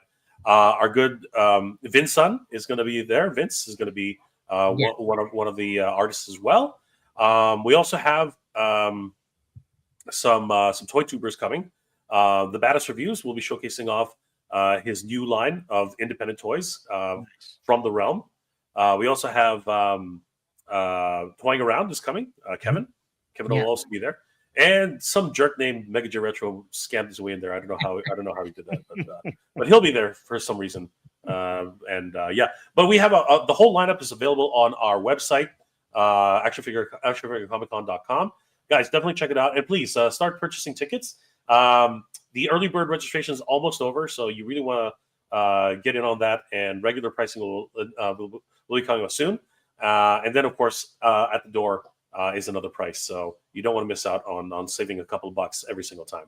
So guys, for anyone who's new to the stream or to the three of us, where can they get tickets for if they're not getting at the door? Yeah, actionfigurecomiccon.com. You can also check it out on Eventbrite. Search for Action Figure Comic Con, and either way, you'll be able to get the tickets, and whichever one you're more comfortable with. So there's two different options for you. We also have a VIP pass, which we're calling the Grail Hunter Pass, which gives access to early entry. Show starts at 11 a.m., but there's an early entry for 10 a.m. So for the collectors and the Grail Hunters, call them, they'll get access to the event early and get to the collectibles before everybody else. It's going to be a lot of fun. We have a DJ who's going to be who's going to be spinning some tunes. We have a full day of programming for panels and release schedules and announcements. I'm going to be hosting a ramen eating contest for anybody who's brave enough to try and. It's a great time. It's Anime Shogatsu. It was always packed. Nice. Ramen eating contest. If you think you can scarf down the most ramen in the shortest amount of time, you better come to the Action Figure Comic Con. It's going to be a blast.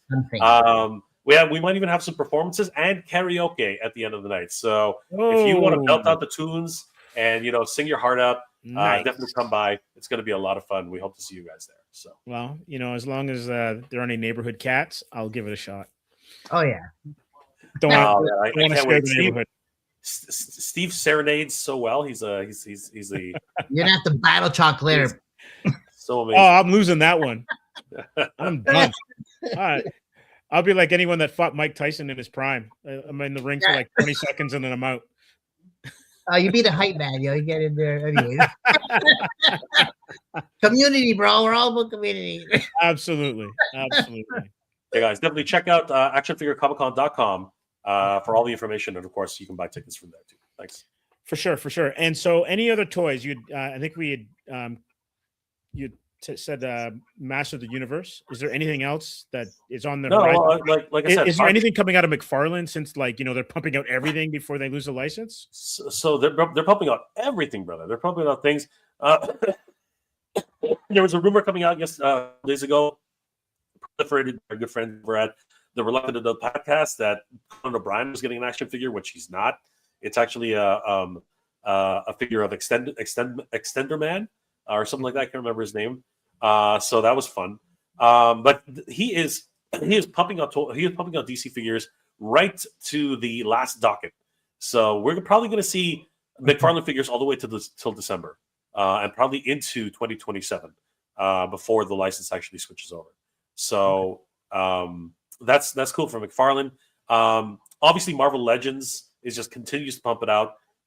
Looking like when the Mandalorian movie comes out, I'm pretty sure there's going to be a host of different toys well before the movie gets released. So looking forward to that. Danny, what's like on the Dragon Ball scene, or the One Piece scene? I'm pretty sure there's a whole bunch of different. There's some Tamashii exclusives coming out. Well, they're set to release soon. They're like I forgot where they're from, but they're not your typical Saiyan figures. They're from I think the Token Battle online game or something. Oh yeah. Right. They're coming with two characters which are pretty cool. That are not Goku and Vegeta, so which is cool. So looking forward to those. There's even some third party. I don't know if I'm allowed to talk about third party stuff, but we don't have any a Devil May Cry figures, right? Wow. So there's some third party companies coming out with some Devil May Cry figures. Well, not Devil May Cry figures. Right. I don't know. They're called Bro Toys, but they're really good. They do some really good work, and they're coming out with some like a not Dante and a not Nero and those kind of figures. So, but you know what, Danny, Storm Arena is killing it right now. Storm Arena is great. Yes, yeah, you're good point. Definitely looking forward to the Alpha line from them. Been collecting them so far. Saga just came out, so that's huge, right? Yeah. And then you know what, on the you have someone comment.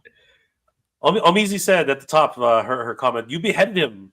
Yes. I have to heat up. I have to heat up the figure in order to get it on top because it's not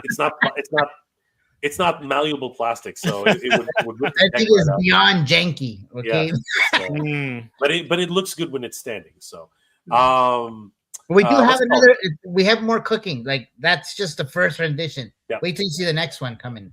Joy Toy is killing it right now too with their 1/18 scale.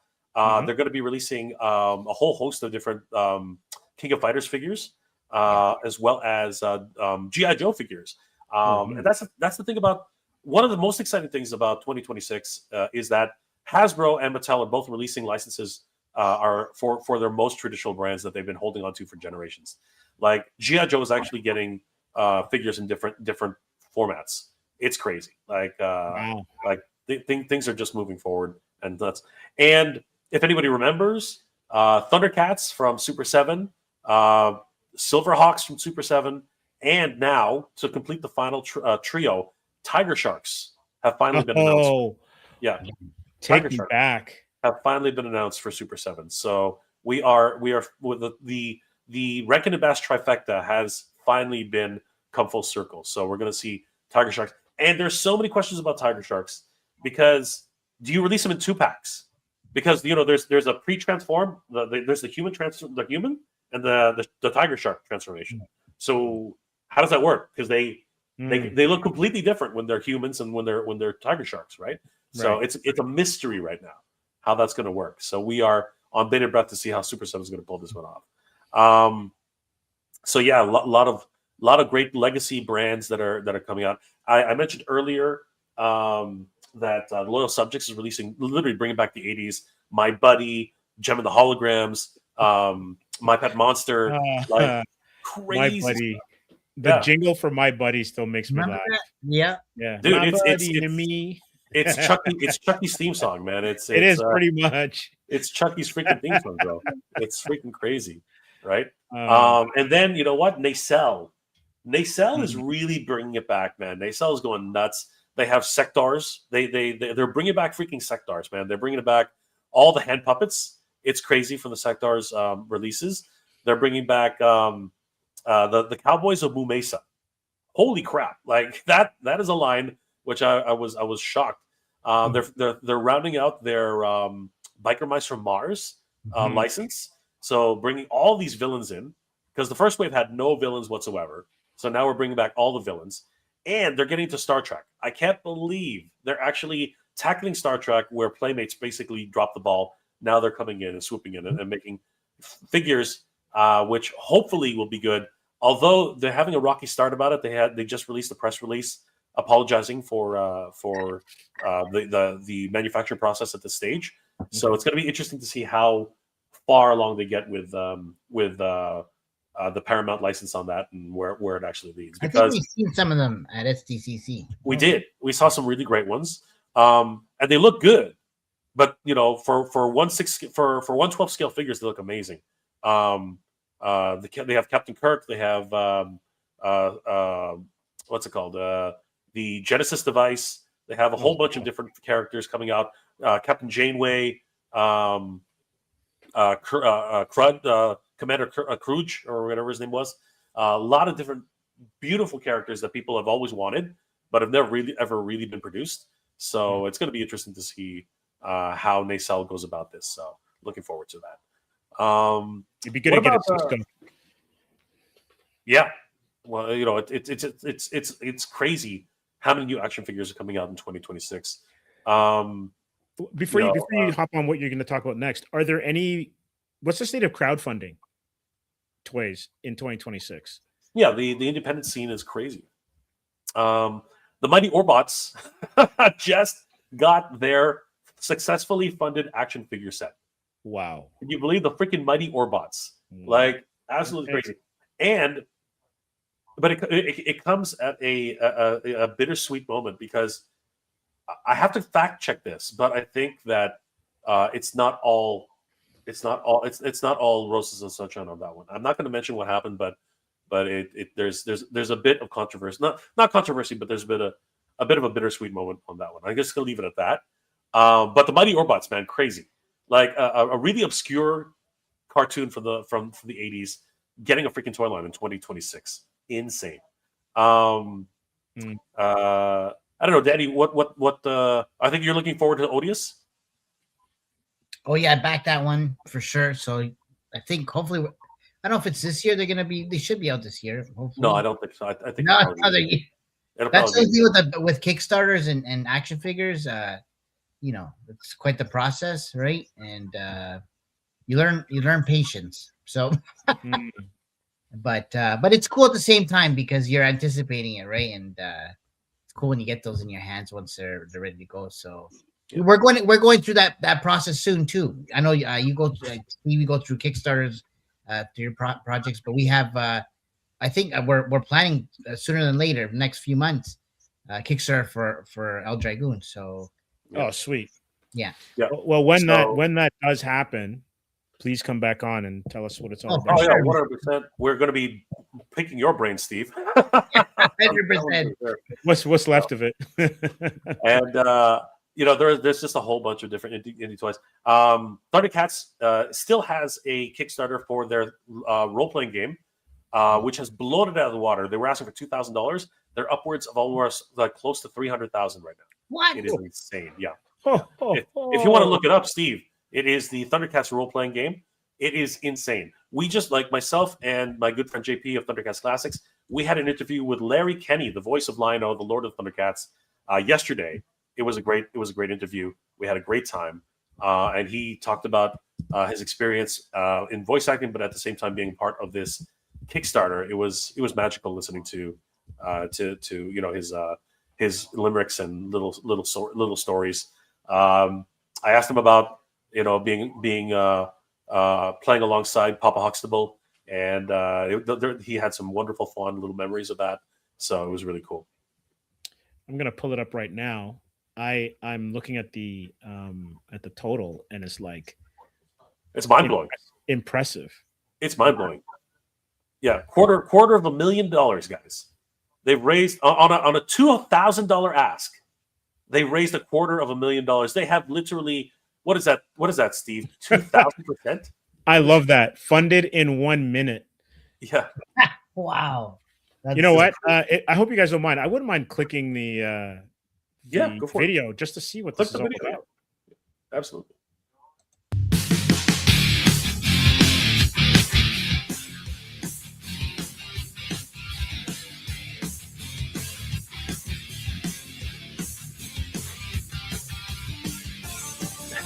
So for anybody who doesn't know, it is based on, I believe it is compatible and based off of the D&D, what's it called? The D&D mechanics of role-playing. So they have mages, they have, warriors, they have all those types of classes. It's a great video. Their video's banging. Yeah. Absolutely dope.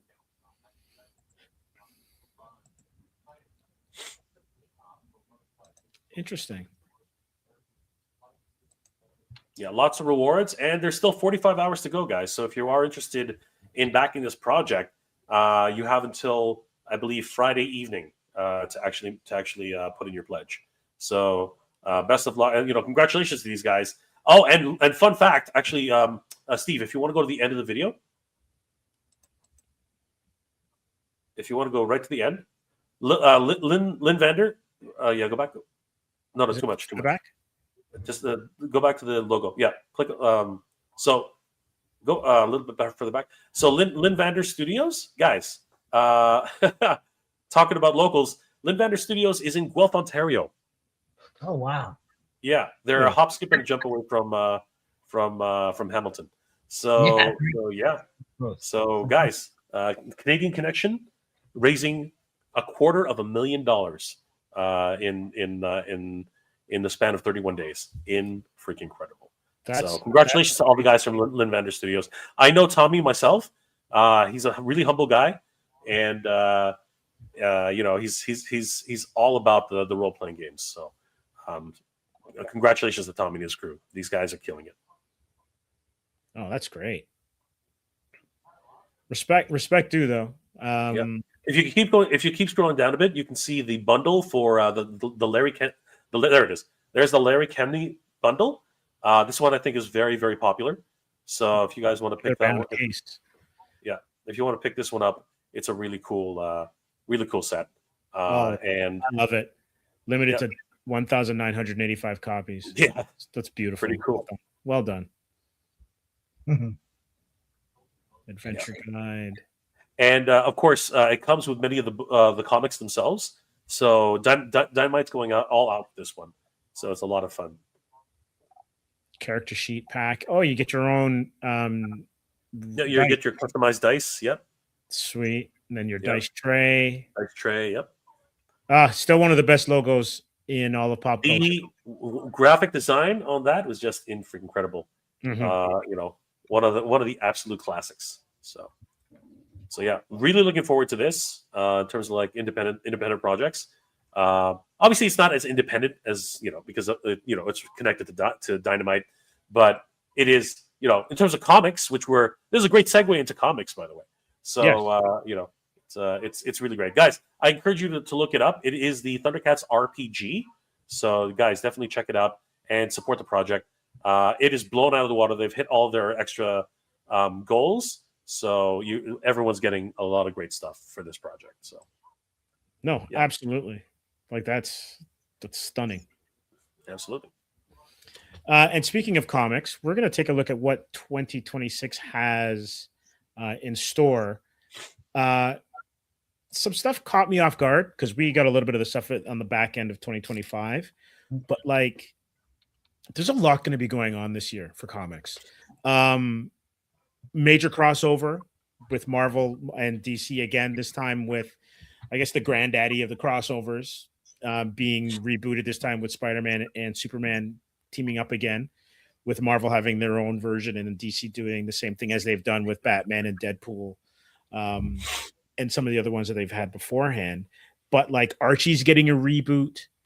And it looks like they're getting updated. I haven't seen a lot of what's coming down, and it's not from Archie Comics. Is it Archie? So is it Archie proper, or is it like like Riverdale? Sure. Not sure. I think it's got a Riverdale-esque kind of feel to it, but it's drawn with traditional Archie look with that waffle hairstyle. Really? Oh yeah, we're gonna dig into it right now. There's a lot going on, and I've been late to the game, but what I'm going to be doing in 2026 is I'm going to be hopping on to the Transformers G.I. Joe crossover. And it's looking pretty crazy. Fully diving into that one. Nice. So we're going to go to IGN and take a look at their most anticipated comics of 2026. They say 2026 is here, and the comic fans have whole year's worth of exciting new stories to look forward to. Marvel will be ushering a new era of the X-Men line and building to what looks to be one of the most consequential crossover events in years, Armageddon. DC will move forward from the DC KO crossover with a new wave of titles, even expand the fan favorite Absolute Universe. And everywhere in the industry, we've got our eyes on everything from Skybound's Energon Universe to the new Archie reboot. So we've got Ninja Turtles here, number 14. Let's take a look at the gallery that they've got going on. IDW's been putting out some bangers with the Ninja Turtles. Sure. Oh, yeah. And it's continuing again in 2026. Art's dynamic. For sure. Shadows of Tomorrow. So this actually debuts this month. And so that was Freddie Williams, right? for the TMNT. I think so. Yeah, Freddie E. Yeah. Williams. Yeah, and so that's a new creative team. So Gene Nguyen Yang and Freddie E. Williams the second. They're helming the Great stuff. He always stuff, does incredible work on that. So most very, definitely. very Most definitely.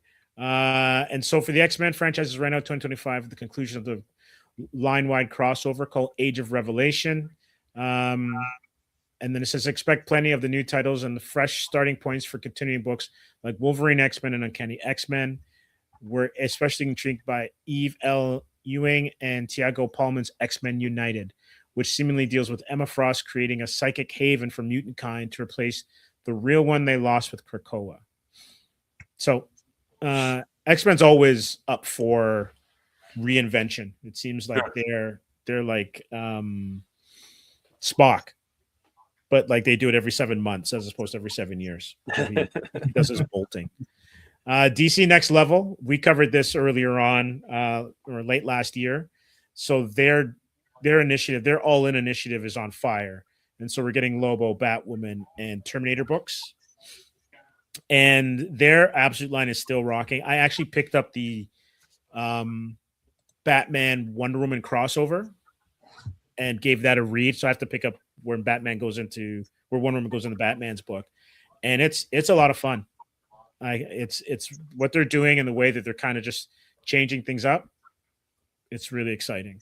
We've got the Archie reboot, so you can see the all new artwork, kind of like off of the Dan Parent traditional kind of look that they've got. And this stuff is coming out of, believe it or not, it's not Archie Comics. I think, who's it coming out of this year, this time? But it's going to be, what's the title called? It's just basically Archie Comics. It's a new Riverdale line quietly fading away, and horror books like Afterlife and Archie coming out very infrequently. But all that changes in a big way in 2026 when Archie is teaming up. Yeah, it's Oni Press. So Archie Comics and Oni Press are teaming up for this new Archie in 2026. Crazy. So that's going to be really interesting to see what they do. So the stated goal is to give readers the Archie franchise's answer to All-Star Superman, and we couldn't be more thrilled at that prospect. So that's interesting. It's an interesting take. We've got Armageddon, Witness the Origin of the End. So this is where the X-Men, and this is the crossover that's going to have X-Men and Avengers and everybody else in it. And obviously this is their way of kind of mirroring what's going on in the movies, because you're having a massive crossover on the page as well as on screen.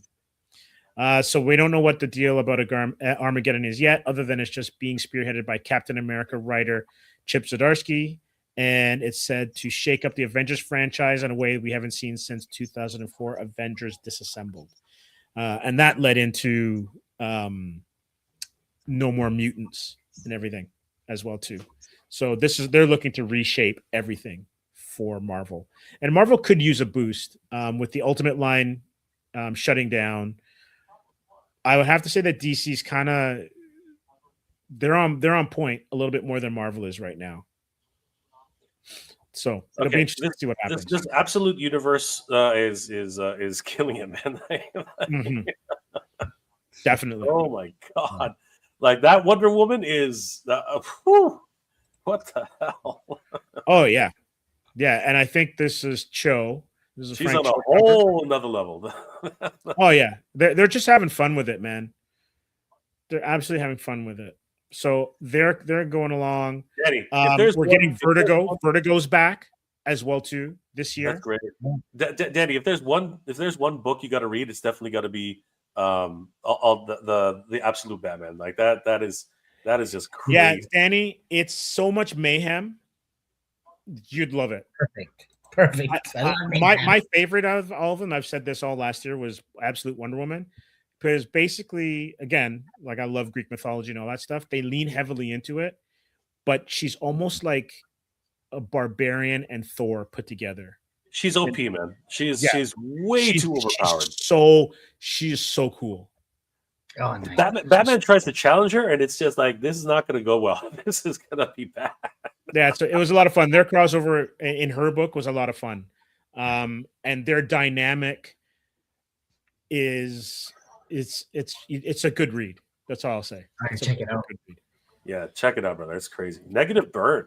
Negative Burn. I'm not familiar with what Negative Burn is. But this is coming out of this is a Zoop crowdfunded book. So art by Joseph Michael Lisner.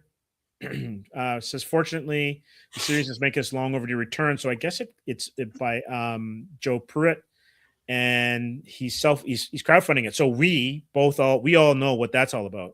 Yep. So support this one. The creative talent pool for this latest volume is certainly impressive enough, including Mike Allred, Marguerite Bennett, Brian Boland, Mike Carey, J.M. DeMatteis, Francesco Francavella, and Phil Hester, among others. Joe Jusko is involved with it, so absolutely star-studded. We've got Imperial Guardians. So this is Hickman's. Hickman did an Imperial in 2025, and there's actually currently a Nova series going on right now, which is a lot of fun. So this is Marvel going back into space. The one I'm looking forward to, though, is New Vertigo. So there's a brand new Vertigo imprint from Image Comics. And let's take a look at some of the beauties that they've got here. So we've got 100 Bullets is back with the US of Anger. Nice. We've got A Walking Shadow, Black Tower, The Raven Conspiracy, Bleeding Hearts, End of Life. And we covered some of these books in past streams as well, too. Necretaceous, The Crying Doll, and The Nice House by the Sea, which follows Nice House by the Lake, and then Brutal Dark as well, too. So they've got some great books coming out, and it's kind of nice to see that they're going back to that. They struck me as like the HBO of comics, where you're getting stuff that you could get on the big screen or the small screen. Just these really nice, tight, kind of contained stories, more of a real world feel. And then the Energon Universe crossover. This is for me. This is what I have to catch up on. Nice. But this looks great. This is a great cover. That's my damn. Yep, Skybound's bringing it, man. So Skybound's Energon Universe line has been a major hit over the past couple of years. For many of the same reasons as DC's Absolute Universe and Marvel's Ultimate Universe, it offers a clean, accessible gateway into the shared world of G.I. Joe and Transformers. We're eager to see where the line takes us in 2026, especially as all signs point to even more interconnectivity between the various titles. For example, in March, G.I. Joe 20 teases the very first meeting between Duke and Optimus Prime. Wow. That's crazy. Yeah. So the two alphas meet head to head. March is going to be fun. Yeah, sounds like it. It's going to be crazy. And then the Ultimate line comes to an end. So I really enjoyed the Ultimate line, and it's unfortunate that it's going away. But let's see how they handle it. Nice. All good. A lot of great things coming in 2026, though. Wow, that's freaking crazy. Oh yeah, and then like when you think of like the small screen, Monarch is coming back. We've had that's a good one. Yeah. Idris Elba's series Hijack gets another season, so that I think is on Apple. There's a lot of stuff that's coming as well too. For sure, Brandon, I agree with you 100%. Such good comics. Anyone that says that comics is kind of dipping, it may be dipping in certain ways, but the talent is there, and you just got to dig to find the stuff that's awesome. There's a lot of stuff on the independent scene. We've got creators here that are making good product, so support them. Obviously, we have tons of talent here in Southern Ontario. And hold on a second. Speaking of Southern Ontario, you dudes are Canadian. I live next door to Guelph. Yes, we're all Canucks. Yeah, you got it. Unfortunately. Speak for yourself, bro. I got maple syrup going through my veins. It's all good. Yeah. There we go. Yeah. But the independent scene, the mainstream scene, and with things like the Archie reboot and Vertigo, it's going to come down to what do you buy? Yeah, exactly. Yeah, there's a lot. We're spoiled for choice, I think, at this point. So, which is a great place to be in right now. So, yeah, absolutely. Well, gents, we're going to wrap this up in a couple of minutes, but I just want to give you another opportunity to talk about the Action Figure Comic-Con coming up on January 31st at the Japanese Cultural Center. Yeah. You know what? To kind of give us a little bit more info. Sure, but I also did want, taking the opportunity. Obviously, we're here at the Comics Asylum, and we really want to give you guys some exclusive looks at certain things. Danny, do you think we can showcase a few new elements from El Dragoon? I think that some of the that'd be fantastic if you've got that. That'd be a great way to end off the stream. What do you think, Danny? Should we tease a little bit? All right. Okay. All right. So as the kid used to say, do it. All right. So here is some crazy artwork from our good friend Sebastian Navas, who has been hard at work bringing us some of these crazy new visuals. So here we go. No words, but you can see the dynamic nature of the page.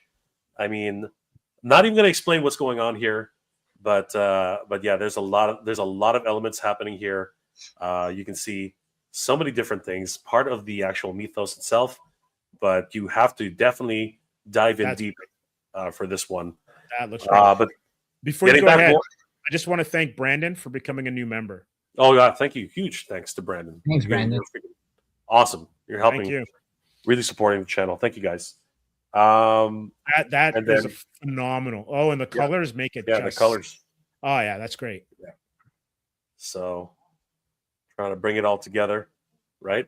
It's going to be a great story. We hope you guys will enjoy it. And then something a little bit more traditional. We'll see some actual moments here from the book.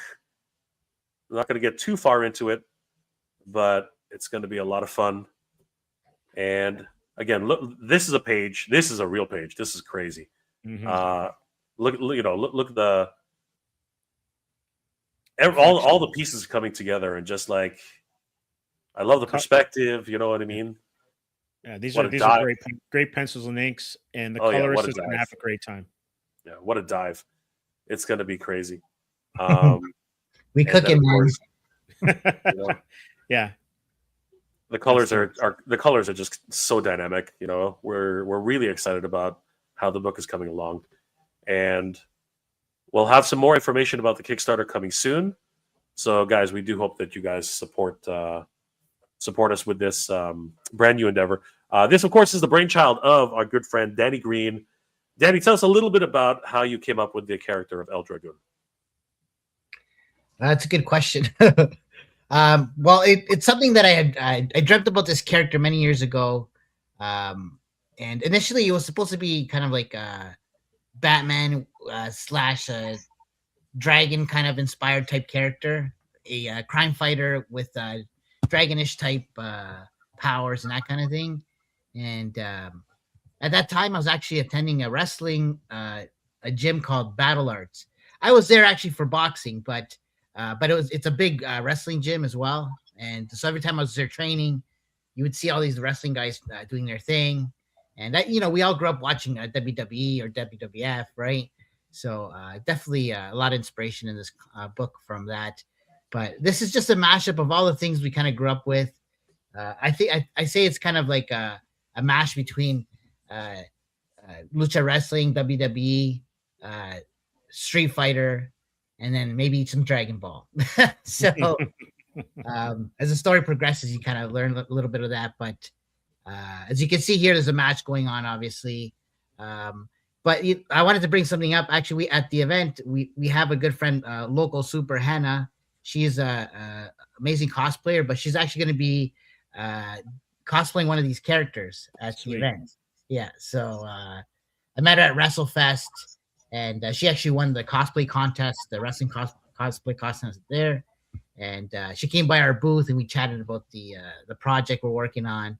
And she got super inspired, and she was like, you know what, man, if you guys are going to be doing something with this, I want to help out and be a part of that. So then the AFCC came up, and we're like, wow, it'd be a great place to debut it and kind of show off some of the characters live.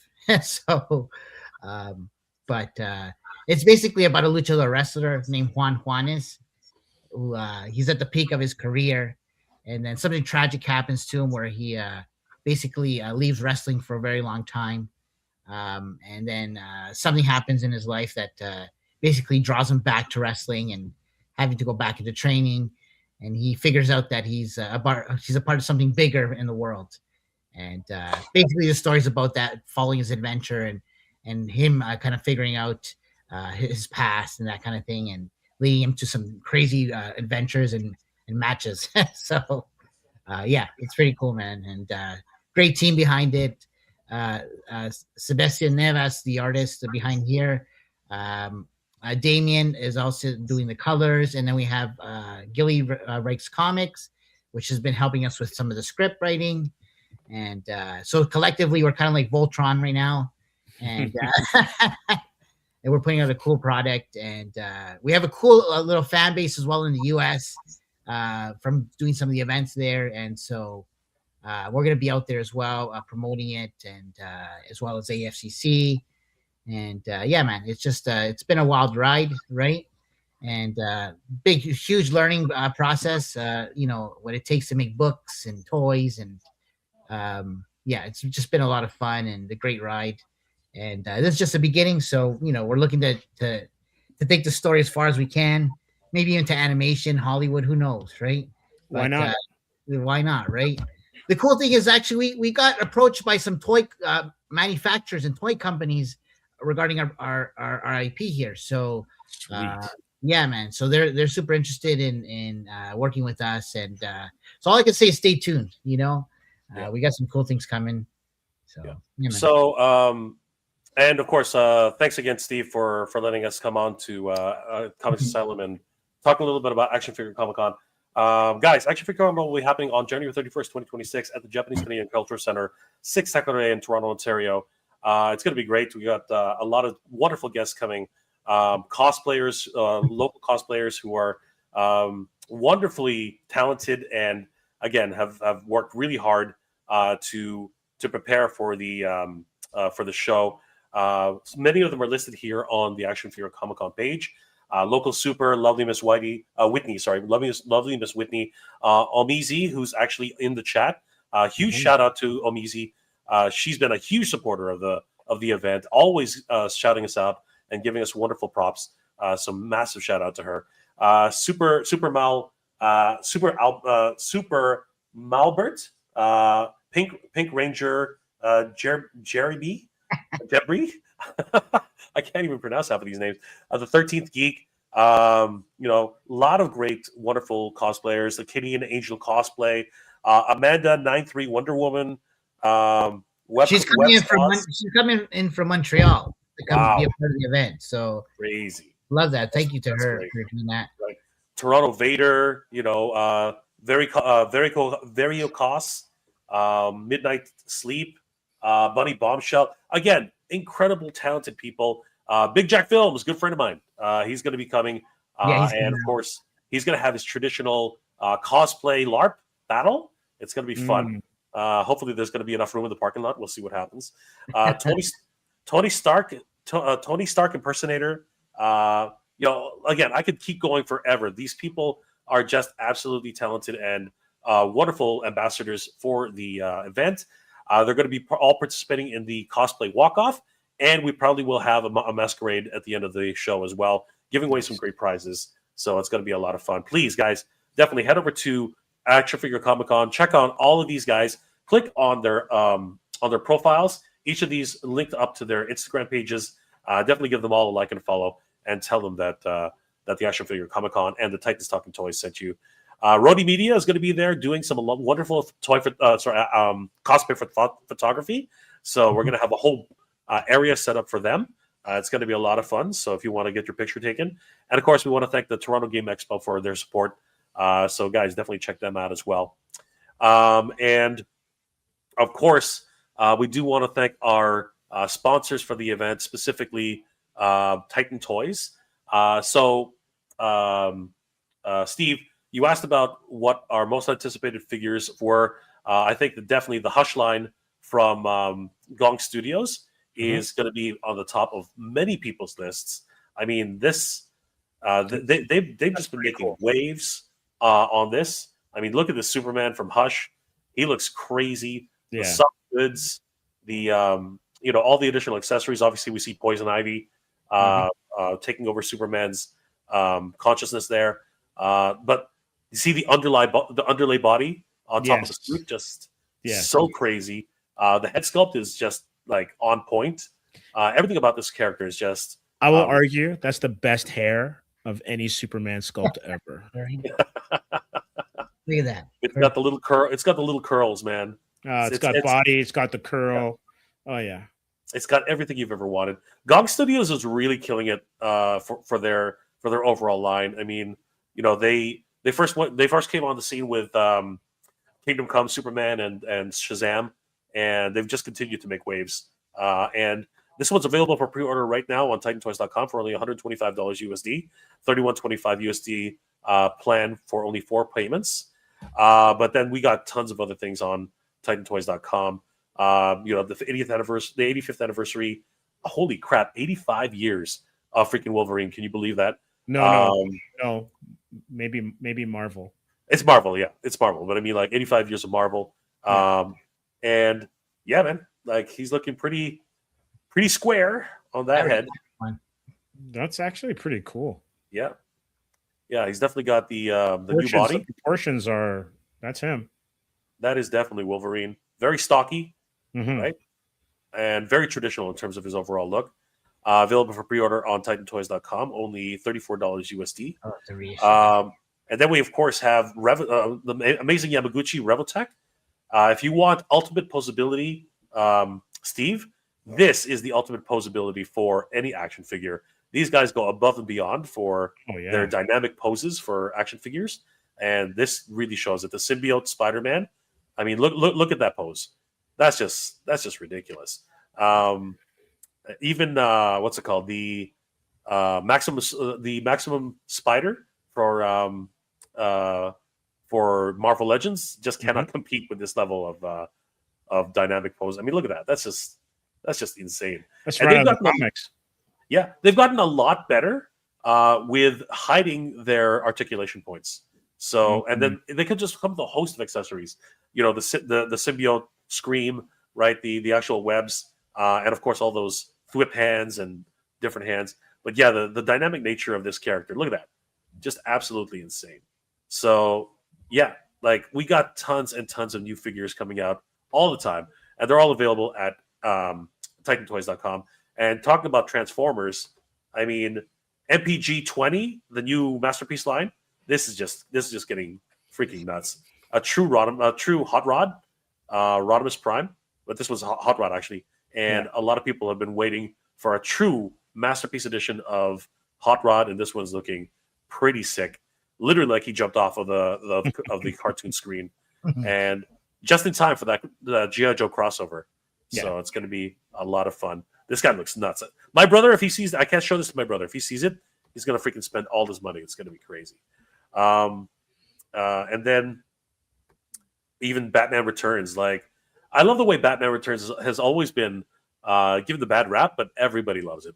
People just don't want to admit that they love it, but they love it. So this one's from Beast Kingdom, another Chinese brand. But I mean, they're just looking freaking badass right now. Everything's just going crazy. I think this is 1/6 scale. Is that right, Danny? This one is a 1/6, I believe. Yeah, this is 1/6. So pretty big, not bad, and definitely will fit into your collection nicely. And everything. Nice. Oh yeah, comes with a stand and one of the rocket penguins. The penguin is amazing. Yeah, a little rocket penguin. You gotta love it. That's a nice touch. Absolutely. And then, of course, from Mondo, Chitara. Oh, wow. The 1/6 scale limited edition. She's looking crazy. All you Thundercats fans out there. This is a limited edition, so once she sells out, she is not coming back. So you guys definitely gotta get. She's got the Speed Force going.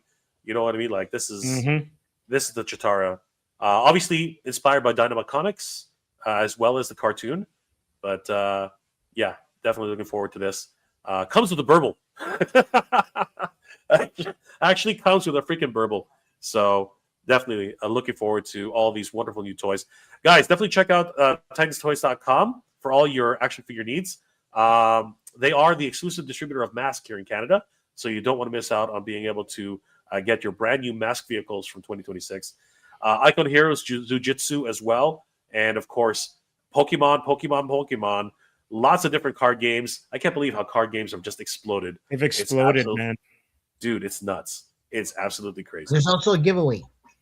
Yes, we do actually have a giveaway on Action Figure Comic-Con. Guys, get in on this giveaway right now. Just head over to the front page of Action Figure Comic-Con. Scroll down to the bottom where it says, to the section where it says Mask, and you just have to click on your entry here and fill out the information. And once all your information is filled out, you'll be entered for a draw for the Mask vehicles. Best of luck to everybody. It's going to be a lot of fun, and it's going to be a huge prize pack. So, guys, if you were ever into Mask, now's the time to go pick up an entry, because you could walk away with an amazing set of action figures from Mask, courtesy of Titan Toys and Action Figure Comic-Con 2026. So one more time, guys, just as we're logging off, January 31st, 2026 at the Japanese Canadian Cultural Center. Huge shout out once again to our sponsor, Titan Toys, for sponsoring the event. And of course, our other sponsors, really quickly. We also have the King of Print, who's pretty much been literally killing it for everything print related, for all of our print needs, flyers, posters, banners. They've done it all for us. Huge shout out to the King of Print. Toy photo galleries, thanks to them. Yes, the full photo gallery is being produced by them. Guys, please follow them on Instagram. And they also have multiple toy shows that they produce as well. The Awesome Toy Show, as well as the WrestleFest. So, guys, definitely follow them. You guys won't regret it. And, of course, if you need anything print-related, definitely visit them. Waterland is going to keep us hydrated all weekend, Danny. Looks like you may need some of that. I need some right now. Yeah, I could use some water right now. Reverse osmosis. But Danny, they will keep us hydrated all weekend long. And talk to us, Danny, about JTI boxing. So they're also a sponsor. We're calling they're like self-defense combat sponsor, and it's a gym I actually attend, but they're huge into pop culture, and they want to come on and support. They're going to be a part of some programming as well, where you'll actually be able to visit their booth, and maybe they'll show you how to punch and hit stuff. So that'd be kind of cool. Yeah. So there's gonna be a little game there where you'll have to go visit them and do a little something to win some prizes. So it'll be cool. Huge shout out to all of our sponsors, and guys, don't forget the Action Figure Comic-Con is happening January 31st, 2026 at the Japanese Canadian Culture Center. We want to thank Comics Asylum for giving us this opportunity to talk a little bit about the show. Thank you, Steve, for everything. It's been, as usual, it's always a blast hanging out here with everybody at Comics Asylum. So, no, it was great, and thanks. It was good to see you guys again, Danny, Mega J. You guys are always welcome here. Thank you, man. No need to ask. Just join in, jump in, talk geek stuff all day, all night. Doesn't matter. This is great, and I can't wait for the 31st. You guys are doing a great job putting on the show.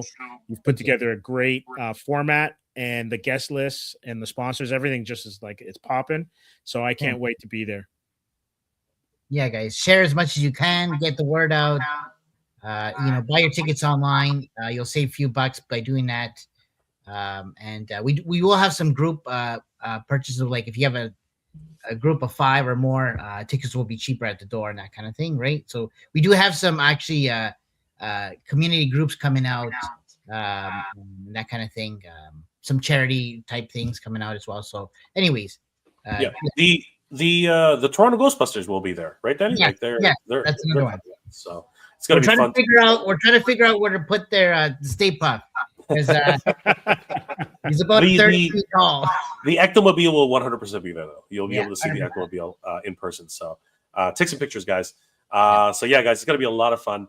dress warm. It's going to be fun. But we will have some sort of coat check so you guys can be comfortable all day long. So again, thanks. Huge shout out to Comics Asylum for letting us have a little bit of time to talk about this. Absolutely. And I want to thank everyone who joined us tonight, everyone who commented. Thanks for joining the community as well. Those of you that did, make sure that you like and subscribe to all of our platforms and stuff like that. We really appreciate your support. And if you're in the area or even in the nearby area, we'd love to see you in a couple of weeks at the Japanese Cultural Center. It's going to be a lot of fun. An amazing kind of celebration of love of action figures, the love of geek culture, and the things that, bring us a little bit of joy in this world, for sure. It's going to be a big party for pop culture. It's going to be so much fun. Yeah. Looking forward to seeing you guys. Absolutely. So what do you have on your channel, Meg J? What do you have coming up next? Guys, as always, thank you guys for coming to Comics Asylum. Guys, Comics Asylum is the place to learn more about movies, television, and of course, comic books and action figures. Subscribe to Comics Asylum, and of course, follow us on all of our social medias. Myself, of course, you can follow me on Mega J Retro. And coming up, a lot of Master Universe news as well as Thundercats, and of course, all action figures, along with my good friend Danny Green over at Titans Talking Toys. So we hope to see you guys there, and thank you guys for all your support. And Danny, what do you got coming up? AFCC. All right. That's it, man. We've been working hard on it. I'm not getting any sleep. I look like a raccoon right now because just trying to plan things, and we want to make sure everyone enjoys the show, and we're just trying our best to accommodate everybody, and just working hard to get a good show going. All right, excellent. And for those of you who follow Comics Asylum and are members of the channel, or follow us on socials, we're back tomorrow with Decepticon as well as J-Man 77. We're going to dig into the sticky kind of topic of creators in comic books. Who is responsible on a team for creating some of the most iconic characters you've ever encountered and read? And where does it stop? Is it the editor? Is it the writer? Is it the artist? Is it a combination? There have been some murky stories, and we're going to dive into some of those on Thursday, same time that we started here at 7 tonight. So everyone, take care. Really appreciate you spending the evening with us, and make sure that you support Danny and Mega J at the end of January. All right. And support Comics Asylum, guys. Atrium is still going. New graphic novel coming out, so definitely give them a huge support. And you might actually see it at Action Figure Comic Con 2026. You might. You just might. All right. Good night, everybody. Good night, everybody. Good night, man. Thanks, Steve.